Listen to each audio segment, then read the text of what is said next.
मा वरुणेन्द्र रुद्र मरुताः स्तन्वन्ते देवस्तवैः वेदैः साङ्गपदक्रमोपनिषदैः गायन्ति यं सामग ध्यानावस्थिततद्गतेन मनसः पश्यन्ति यं योगिनो यशान्तं न विदुःसुरस्वरगण देवाय तस्मै नमो नमः सक्तुमिव तितावुना पुनन्त यत्र धीर मनस्ववाचमकृत् अत्र सका सख्या न जानते भद्रेशा लक्ष्मीर्निहितादिवाचि नमस्ते प्राणेश प्रणतयुवा यावनिमगा नमः स्वामिं रामप्रियतम हनुमन् गुरुगुण नमस्तुभ्यं भीम प्रबलतबल कृष्णेष्ट भगवन् श्रीनमः श्रीमन्ममद्भृतशसुदर्शन्नो जय जय प्रणोदिडमोकोऽपि वाग्मिः दुर्जायते प्राज्ञमौलिः सकलवचनतेतो देवता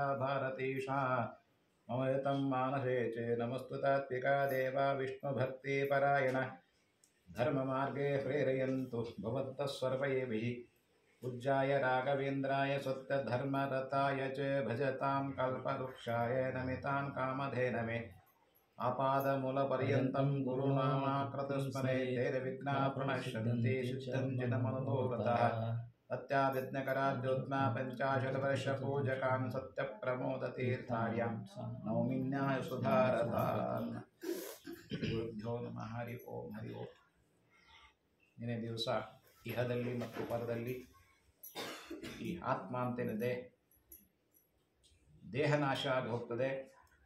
ದೇಹದೊಳಗಿರ್ತಕ್ಕಂಥ ಆತ್ಮ ಮಾತ್ರ ಚಿರಂಜೀವಿ ಶಾಶ್ವತ ಅಂತ ಕರೀತಾರೆ. ಆತ್ಮಕ್ಕೆ ಸುಖಗಳು ಆಗ್ತವೆ, ದುಃಖಗಳು ಆಗ್ತವೆ. ಒಳ್ಳೆಯದು ಮಾಡಿದ್ರಿಂದ, ದೇವರ ಸ್ಮರಣೆ ಮಾಡೋದ್ರಿಂದ ದೇವರು ಅನುಗ್ರಹ ಮಾಡ್ತಾನೆ, ಒಳ್ಳೆಯದನ್ನೇ ಮಾಡ್ತಾನೆ. ಹಾಗೂ ಕೆಟ್ಟದ್ದನ್ನು ಮಾಡ್ತಕ್ಕಂಥವ್ರಿಗೆ ಅನೇಕ ರೀತಿಯಾಗಿರ್ತಕ್ಕಂಥ ಶಿಕ್ಷೆಗಳು, ನರಕಗಳು, ಇಲ್ಲೂ ಕೂಡ ಕಷ್ಟ, ಅಲ್ಲೂ ಕೂಡ ಕಷ್ಟ. ಒಟ್ಟು ಎಲ್ಲೇ ಹೋದರೂ ಕೂಡ ಕಷ್ಟವನ್ನು ಬಿಡಲಾರದಂತೆ ಅನುಭವಿಸಬೇಕಾಗ್ತದೆ ಆತ್ಮ. ಹೀಗೆ ಇರಬೇಕಾದ್ರೆ ಎಲ್ಲ ಕರ್ಮಗಳನ್ನು ಮಾಡಿದರೆ, ಮಕ್ಕಳೆಲ್ಲ ಮಾಡಿದರೆ ಪರಿಹಾರ ಆಗ್ತದೆ ಅಂತ ಗರುಡ ನಿನ್ನೆ ಪ್ರಶ್ನೆಗೆ ಉತ್ತರವಾಗಿ ತಿಳಿಸಿದ್ದಾನೆ. ಹಾಗೆ ಮಾಡಲೇಬೇಕಾ, ಯಾಕೆ ಮಾಡಬೇಕು, ಮಾಡದಿದ್ದರೆ ನಡೆಯುವುದಿಲ್ಲ ಅಂತ, ಈ ಕರ್ಮಗಳನ್ನು ಮಾಡದಿದ್ದರೆ ನಡೆಯುವುದಿಲ್ವಾ ಅಂತ ಪ್ರಶ್ನೆ ನಮಗೂ ಕಾಡಬಹುದು, ನಿಮಗೂ ಕಾಡಬಹುದು. ಏನ್ರಿ ನಮ್ಮ ಬ್ರಾಹ್ಮಣರಲ್ಲಿ ಇಷ್ಟೆಲ್ಲ ಕರ್ಮ ಹೇಳ್ತಾರೆ, ಅಗ್ನಿ ಕಾರ್ಯ ಹೇಳ್ತಾರೆ, ಮತ್ತು ವಿಶೇಷವಾಗಿ ಮುಂದೆ 1ನೇ ದಿವಸ ಹಿಡ್ಕೊಂಡು 10ನೇ ದಿವಸ ಕರ್ಮ ಹೇಳ್ತಾರೆ. 10ನೇ ದಿವಸದ ಕರ್ಮ ಮತ್ತು 11 ದಿವಸ ಕರ್ಮ, 12 ದಿವಸ ಕರ್ಮ ಎಲ್ಲ ಹೇಳ್ತಾರೆ. ಹಾಗಾಗಿ ಏನು ಮಾಡಬೇಕು, ಮಾಡದಿದ್ದರೆ ನಡೆಯುವುದಿಲ್ಲ ಅಂತ ಪ್ರಶ್ನೆ, ಸಂಶಯ ಬರತಕ್ಕಂಥ ಸಹಜ.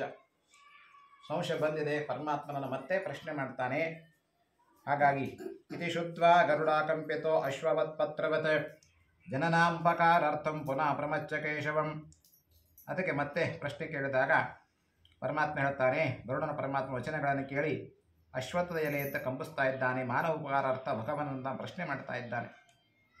ಹಾಗಾಗಿ ಪರಮಾತ್ಮ ಹೇಳ್ತಾನೆ, ಸಾಧು ಕೃಷ್ಣಂ ತಯಾತ್ರಾಕ್ಷ ಮಾನುಷಾಣಮಿತಾಯ ವೈ ಋತ್ವಾ ವಹಿತೋ ಭೂತ್ವಾ ಸರ್ವಂತೆ ಕಥೆಯಾಮ್ಯಹಂ. ಹಾಗೆ ಇದಕ್ಕೆ ಪ್ರಶ್ನೆ ಉತ್ತರ ಹೇಳ್ತೀನಪ್ಪ ಕೇಳು ಅಂತ, ಅದನ್ನು ನಾನು ಬಬ್ರವಾಹನ ಪ್ರೇತ ಸಂವಾದ ಅಂತ, ಬಬ್ರವಾಹನ ಪ್ರೇತ ಸಂವಾದ, ಪ್ರೇತ ಸಂತಿ ಮಾತಾಡಿರ್ತಕ್ಕಂಥದ್ದನ್ನು ನಾನು ತಿಳಿಸ್ತೇನೆ. ಅವಾಗಲೂ ಕೂಡ ನಿಮಗೆ ವಿಶೇಷವಾಗಿ ಭಕ್ತಿ ಬರ್ಬೋದು, ಶ್ರದ್ಧೆ ಬರ್ಬೋದು, ಮಾಡ್ತಕ್ಕಂಥ ಅಪೇಕ್ಷೆ ಬರ್ಬೋದು, ಮಾಡ್ತಕ್ಕಂಥ ಶ್ರದ್ಧೆ ಬರ್ಬೋದು. ಅದಕ್ಕೋಸ್ಕರವಾಗಿ ಇದನ್ನು ಹೇಳ್ತಾ ಇದ್ದೀನಿ ಕೇಳು ಅಂತ ಆ ಬಬ್ರವಾಹನ ಕಥೆಯನ್ನು ಹೇಳ್ತಾ ಇದ್ದಾನೆ. ಮಕ್ಕಳಿಲ್ಲದೆ ಪಾಪಿ ಪುರುಷನ ದುರ್ಗತಿ ಆಗ್ತಾ ಅಂತ ನಿನ್ನೆ ಹೇಳಿದೆ. ಹಾಗಾಗಿ ಮಕ್ಕಳಿಲ್ಲದವರಿಗೆ ದುರ್ಗತಿ ಆಗ್ತದೆ ಅಂತ, ಅದು ತಪ್ಪು ಅಂತಾನೆ ಪರಮಾತ್ಮ. ಮಕ್ಕಳಿಲ್ಲದಿದ್ದರೂ ಕೂಡ ಶ್ರದ್ಧಾ ರೀತಿಯಿಂದ ಪುರಾಣಗಳನ್ನು ಕೇಳಿದರೆ, ಪುರಾಣ ಹೇಳ್ತಕ್ಕಂಥ ಧರ್ಮವನ್ನು ಪರಿಪಾಲನೆ ಮಾಡಿದರೆ, ಅಥವಾ ನಿನ್ನೆ ಹೇಳಿದೆ, ಏನಾದರೂ ಮಾಡಿ ಪ್ರಯತ್ನ ಮಾಡಿ ಆ ಪುರುಷ ಸಂತಾನಕ್ಕೋಸ್ಕರವಾಗಿ ಪ್ರಯತ್ನ ಮಾಡಬೇಕು, ಮಕ್ಕಳನ್ನು ಪಡಿಬೇಕು. ಆ ಮಕ್ಕಳಿಲ್ಲದೆ ಹೋದಾಗ ಯಾರ್ದಾರ ಕಡೆಯಿಂದ ಈ ಕರ್ಮವನ್ನು ಮಾಡಿಸ್ಬೇಕು. ಅದು ಆಗದೆ ಹೋದಾಗ ಬಂಧು ಮಿತ್ರರು ಅಂತ ಹೇಳಿದೆ, ಅವರು ಸಿಗದೆ ಹೋದಾಗ ಕೊನೆಗೆ ಆಚಾರ್ಯರು ಅಂತ. ಹಾಗಾಗಿ ಇವ್ರ ಕಡೆಯಿಂದ ಕೂಡ ನಾವು ಮಾಡಿಸ್ಬೇಕು. ಮಾಡಿಸೋದ್ರಿಂದ ಅವರ ಆತ್ಮಕ್ಕೆ ಶಾಂತಿ ಸಿಗ್ತದೆ, ಈ ಪ್ರೇತ ರೂಪ ಹೊರಟು ಹೋಗ್ತದೆ, ಮುಂದೆ ಅವನು ಮತ್ತೆ ಉತ್ತಮ ಕಾಲದಲ್ಲಿ ಜನಿಸುವಂತೆ ಮಾಡ್ತಾನೆ ಅಂತ ಹೇಳ್ತಾ ಇದ್ದ. ಮಕ್ಕಳು ಇಲ್ಲದಿದ್ರೆ ಏನಾದ್ರಿ ಮತ್ತೊಂದು ಏನಾದ್ರು ಪ್ರಯತ್ನ ಮಾಡಬೇಕಲ್ಲ, ಮಾಡಲಿಕ್ಕೆ ಒಂದು ಪ್ರಶ್ನೆಯಿಂದ ಒಂದು ಉತ್ತರ ಇಟ್ಟಿರ್ತಾನೆ. ಆ ಪ್ರಶ್ನೆಗೆ ನಾವು ಉತ್ತರ ರೂಪವನ್ನು ಹುಡುಕಬೇಕು. ಹಾಗಾಗಿ ಇದನ್ನು ಪ್ರಯತ್ನ ಅಂತ ಹೇಳ್ತಾರೆ. ಏನಾದರೂ ಮಾಡಿ ಪ್ರಯತ್ನ ಮಾಡಿ, ಇದು ನಮ್ಮಲ್ಲಿದೆ. ನಾವು ನೋಡಿರ್ತಕ್ಕಂಥದ್ದು ಉಂಟು. ಎಷ್ಟೋ ಮಂದಿ ಯಾರೂ ಸಿಗದೆ ಹೋದಾಗ ಇದ್ರೂ ಕೂಡ ಮಾಡುವ ಇಚ್ಛೆ ಇಲ್ಲದೆ ಇರತಕ್ಕಂಥವ್ರು ಇರ್ತಾರೆ. ನಾವು ಯಾಕೆ ಮಾಡ್ಬೇಕ್ರಿ, ಅವ್ರ ಕರ್ಮ ನಮಗೇನು ಸಂಬಂಧ ಇದ್ರೂ ಕೂಡ ಸಂಬಂಧ ಇಲ್ಲದಂತವೇ ನಡೆಸ್ತಾ ಇದ್ದಾರೆ. ಕೊಡೆಗೆ ಯಾರಿಗೋ ಆಚಾರ ದಕ್ಷಿಣೆ ಹೇಳಿ ದಕ್ಷಿಣದ ಒಂದು ಆಸೆ ತೋರಿಸಿ ದಕ್ಷಿಣೆಯಿಂದ ವಿಶೇಷವಾಗಿ ಅವರಿಗೆ ಅವ್ರ ಕಡೆಯಿಂದ ಮಾಡಿಸ್ತಾರೆ. ಇಲ್ಲಿ ಒಟ್ಟು ಅಂತೂ ಇಂತೂ ಏನಾದರೂ ಮಾಡಿ ಪ್ರಯತ್ನ ಮಾಡಿ ಕರ್ಮಗಳನ್ನು ಮಾಡಬೇಕು ಅಂತ ಇಲ್ಲಿ ಪರಮಾತ್ಮ ತಿಳಿಸ್ಕೊಡ್ತಾನೆ. ಸ್ವರ್ಣೇಭ್ಯ ಸ್ವರ್ಮಾಸ್ತು ಯೇ ಪುತ್ರ ಔಶ್ವಾಸಕಾ ಯವಶಾದ್ದದಾನೇನ ಪಿತೃಣಾಂ ಸ್ವರ್ಗಹೇತವಾ. ಸುವರ್ಣ ಪುರುಷನಿಗೆ ಸುವರ್ಣ ಸ್ಥಿತಿಯಲ್ಲಿ ಪುತ್ರನಾಗ್ತಾ ಇದ್ದಾನೆ. ಅದಕ್ಕೆ ಒಳ್ಳೆಯ ಪುಣ್ಯವಂತರಿಗೆ ಇದೆಲ್ಲ ದೊರಕ್ತಾ ಇದೆ. ಅದಕ್ಕೆ ಅದನ್ನು ಹೇಳ್ತಾ ಇದ್ದೀನಿ ಕೇಳು ಅಂತ ಬೊಬ್ಬರ ವಾಹನ ಪ್ರೇತ ಸಂವಾದ ಅಂತ ತಿಳಿಸ್ಕೊಡ್ತೀನಿ, ಅದನ್ನು ಕೇಳು, ಇದನ್ನೆಲ್ಲ ಸಂಶಯ ಪರಿಹಾರ ಆಗ್ತದೆ ಅಂತ ಹೇಳ್ತಾ ಇದ್ದೇನೆ ಕೇಳು ಅಂತ. ತ್ರೇತಾಯುಗದ ರಮಣೀಯವಾದ ಮಹೋದಯ ಪಟ್ಟಣ ಧಾರ್ಮಿಕನು ಬಲಿಷ್ಠನಾದ ಬೊಬ್ಬರವಾಹನ ಎಂಬ ರಾಜನಿದ್ದ. ಹೇಗಿದ್ದಾರೆ, ಯಜ್ಞಗಳನ್ನು ಮಾಡ್ತಕ್ಕಂಥನು, ದಾನ ಕೊಡತಕ್ಕಂಥ ಶ್ರೀಮಂತನು, ಬ್ರಾಹ್ಮಣ ಸಾಧುವಚನ ಸತ್ವಶೀಲ ಆಚಾರ ಸತ್ಗುಣಯುಕ್ತ ದಯಾ ದಕ್ಷಿಣಯುಕ್ತನಾಗಿರ್ತಕ್ಕಂಥವು.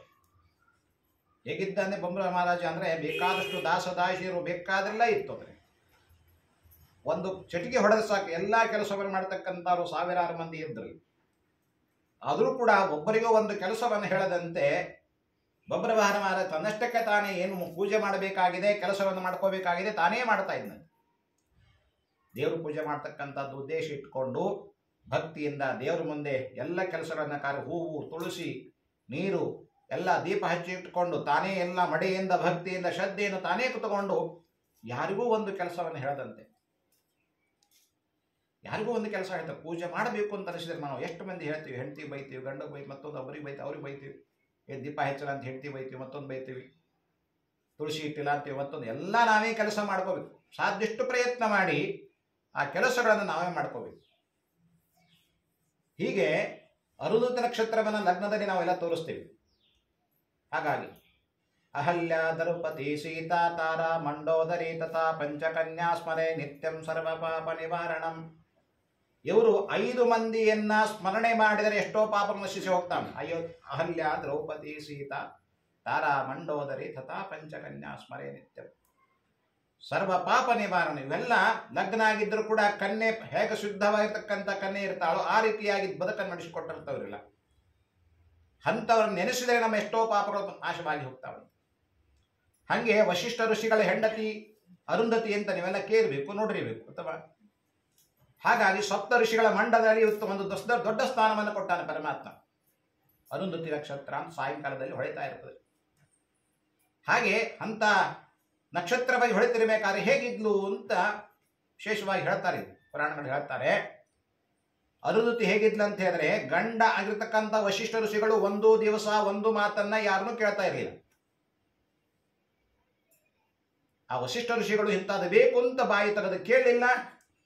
ಕೇಳದಂತೆ ಈ ವಶಿಷ್ಠ ಋಷಿಗಳ ಹೆಂಡತಿ ಹಾಗೆ ಅರುಂಧತಿ ನಡ್ಕೋತಾ ಇದ್ರು. ವಶಿಷ್ಠ ಋಷಿಗಳು ಇತ್ತಷ್ಟೊತ್ತಿಗೆ 9ಕ್ಕೆ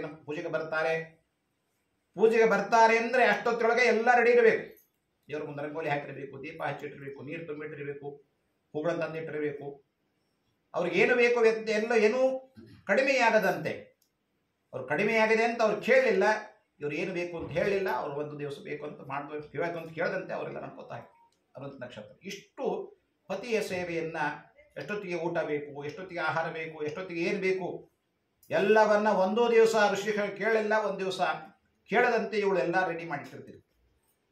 ಇಂಥ ಬಟ್ಟೆ ಬೇಕು, ಇಷ್ಟೊತ್ತಿಗೆ ಬಟ್ಟೆ ಹೊತ್ಕೊಡ್ತಾರೆ, ಬಟ್ಟೆ ರೆಡಿ, ಊಟ ಬೇಕು, ಊಟ ರೆಡಿ, ಮತ್ತೊಂದು ಬೇಕು, ಮತ್ತೊಂದು ರೆಡಿ, ಏನು ಬೇಕು ಸಾಯಂಕಾಲ ಮಧ್ಯಾಹ್ನ ಸಂಧ್ಯಾವನಿಗೆ ಅನುಕೂಲ, ಸಾಯಂಕಾಲದ ಸಂಧ್ಯಾವನಿಗೆ ಅನುಕೂಲ. ಇಷ್ಟ ವಶಿಷ್ಠ ಋಷಿಗಳ ಹೆಂಡತಿಯನ್ನ ಪಾತಿವೃತ್ತೆಯನ್ನ ನೋಡಿದೇವರು ಅವಳಿಗೆ ಅಂತಾನೆ ಎಂಥ ಸದ್ಯತೆ ನೀನು ಕೊಡ್ಬೇಕವ ಅಂತ ಅರುಂಧತಿ ನಕ್ಷತ್ರವಾಗಿ ಹೊಡಿತಾ ಇದ್ದಾಳೆ. ದೇವರು ಕೊಡ್ತಾನೆ. ಹಾಗೆ ಅರುಂಧತಿ ನಕ್ಷತ್ರದ ಮಹಿಮೆ ಏನಕ್ಕೆ ಎಷ್ಟೋ ಪಾಪಗಳನ್ನು ನಶಿಸಿ ಹೋಗ್ತವೆ. ಹೀಗೆ ಬೊಬ್ಬರವಾಹನ ಮಹಾರಾಜ ನಿತ್ಯದಲ್ಲಿ ಧರ್ಮಯುಕ್ತನಾಗಿ ಯಾರೂ ಸಂತೆ ಮಾತನಾಡದಂತೆ ದೇವರ ಕಡೆ ಬರೀ ಲಕ್ಷ್ಯ, ದೇವರ ಶ್ರದ್ಧೆ, ದೇವರ ಮೇಲೆ ಭಕ್ತಿ. ಯಾರು ಸಂತೆ ಏನೂ ಮಾತಾಡ್ತಾ ಇರಿ, ಎದ್ದು ಕುಳಿನ ಸ್ನಾನ ನಿತ್ಯ ಕರ್ಮಾನುಷ್ಠಾನವನ್ನು ಮಾಡಿಕೊಂಡು ದೇವರ ಪೂಜಾದಿಗಳನ್ನು ಮಾಡಿಕೊಂಡು ಎಲ್ಲಿ ಯಾರು ಸಂತೆ ಒಳ್ಳೆಯವರಿದ್ದಾರೋ ಅವರು ಸಂತೆ ಮಾತಾಡತಕ್ಕಂಥದ್ದು. ಹೀಗೆ ಜೀವನವನ್ನು ನಡೆಸ್ಕೊಂಡು ಹೋಗ್ತಾ ಇದ್ದ. ಆಮೇಲೆ ಎಲ್ಲ ಪ್ರಜೆಗಳಿದ್ದಾರೋ ಅವ್ರು ಏನು ಕಷ್ಟ ಇದೆಯೋ ಸುಖ ಇದೆಯೋ ಅವ್ರು ಏನು ಬಂದಿದ್ದಾರೋ ಅದಕ್ಕೋಸ್ಕರವಾಗಿ ಮತ್ತೆ ಹೇಳಿ ಕಳಿಸ್ತಿದ್ದ, ಹೀಗೆ ಪರಿಹಾರ ಮಾಡ್ತಿದ್ದ. ಹೀಗಿರಬೇಕಾದ್ರೆ ಒಂದು ದಿವಸ ದಟ್ಟವಾದ ಅರಣ್ಯದಲ್ಲಿ ಬೇಟೆಯಾಡಬೇಕು, ಕ್ಷತ್ರಿಯರು ಕೂಡ ಬೇಟೆಯಾಡಬೇಕು ಅಂತ ಹೊರಟಿದ್ದ. ದಟ್ಟಡಿರು ಬಂದಿದ್ದಾನೆ, ಕಾಡು ಸಂಹಾರ ಮಾಡ್ತಾ ಇದ್ದಾನೆ.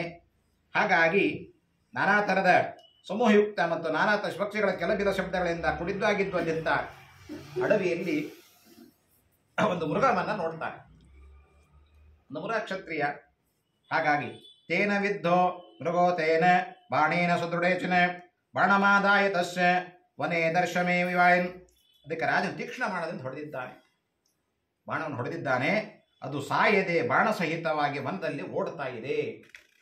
ಪ್ರಾಣ ಭಯ ಯಾರಿಗಾದ್ರೂ ಸಹಿತವಾಗಿರ್ತಕ್ಕಂಥ, ನಮಗಾದ್ರೂ ಸರಿ, ಮತ್ತೊಬ್ಬರಿಗೆ ಯಾರು ನಮಗೂ ಪ್ರಾಣ ಭಯ ಬಂತಂದರೆ ಏನಾದರೂ ಪ್ರಯತ್ನ ಮಾಡಿ ನಾನು ಬದುಕಬೇಕು ಉದ್ದೇಶ ಇಟ್ಕೊಂಡು ಏನಾದರೂ ಪ್ರಯತ್ನ ಮಾಡಿ ನಾವು ಪರಾರಿ ವಿಶೇಷವಾಗಿ ತಪ್ಪಿಸ್ಕೋತೀವಿ. ಹಾಗೆ ಅದು ಪಾಪ ಮೃಗ ಓಡ್ತಾ ಇದೆ. ಇವ ರಾಜ ನಾನು ಕ್ಷತ್ರಿಯರಲ್ಲಿ ಬಿಡಬಾರದು ಅಂತ ಆತ ಬೆನ್ನತ್ತಿ ಹೊಡ್ತಾ ಇದ್ದಾನೆ.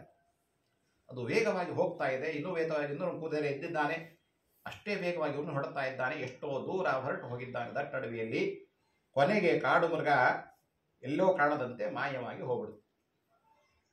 ಎಷ್ಟೋ ದೂರದ ಬಂದುಬಿಟ್ಟಿದ್ದಾನೆ ಅಡವಿ ಒಳಗೆ ಬಂದಿದ್ದಾನೆ. ಬಂದು ಕೊಡಿಕೆ ಕಾಣದ ಆದಾಗ ನಿಂತುಕೊಂಡ ಅಶ್ವಸಹಿತನಾಗಿ. ಸರೋವರ, ದೊಡ್ಡ ಸರೋವರದಲ್ಲಿ ಇಳಿದಿದ್ದಾರೆ. ಅಶ್ವಸಹಿತನಾಗಿ ಇಳಿದ. ಈಗ ಬೊಗಸಿಯಲ್ಲಿ ನೀರು ತಗೊಂಡಾಗ ಏನೇನು ಕುಡಿಬೇಕು ಅಂತ ಅಷ್ಟರಲ್ಲಿ ಕೂಡ ಕಣ್ಣೆತ್ತಿ ಮೇಲೆ ನೋಡಿದ ದೊಡ್ಡ ವಿಶೇಷವಾಗಿ ವೃಕ್ಷದಲ್ಲಿ ಒಂದು ಪ್ರೇತ ನೇತಾಡ್ತಾ ಇತ್ತು. ಪ್ರೇತ ಅಂದ್ರೆ ಏನು? ಮೇಲೂ ಅಲ್ಲ ಕೆಳಗೂ ಅಲ್ಲ. ಆಹಾರ ಇದೆ, ಸ್ವೀಕಾರ ಮಾಡೋದಿಲ್ಲ. ಬೇಕಾದೆಲ್ಲ ಇದೆ, ನೀರಿದೆ, ಕುಡಿಲಿಕ್ಕಾಗೋದಿಲ್ಲ. ಆದರೆ ಕಷ್ಟ ಮಾತ್ರ ಅನುಭವಿಸೋದು ಬಿಡುವುದಿಲ್ಲ. ಕೊನೆಗೆ ಕಷ್ಟ ಅನುಭವಿಸಿ ಏನಾದರೂ ಮಾಡಿ ಪ್ರಯತ್ನ ಮಾಡಬೇಕು ಅಂತ ವಿಚಾರ ಮಾಡ್ತಾ ಇದೆ. ಕೊನೆಗೆ ಯಾರ ದೇಹದಲ್ಲಿ ಸೇರ್ಕೋತಾ ಇದೆ. ಅದಕ್ಕೆ ನಾವು ಪ್ರೇತ ಅಂತ ಹೇಳ್ತೀವಿ. ಅದಕ್ಕೆ ಸದ್ಗತಿ ಇವೆಲ್ಲ ನಾವೆಲ್ಲ ನೋಡ್ತಾ ಇದ್ದೀವಿ. ಎಷ್ಟೆಷ್ಟೋ ಗುಡಿ ಒಳಗೆ ಅಥವಾ ಎಲ್ಲೋ ಪರಿಹಾರ ಮಾಡಿಸ್ತಕ್ಕಂಥ ನೋಡ್ತಾ ಇದ್ದೀವಿ.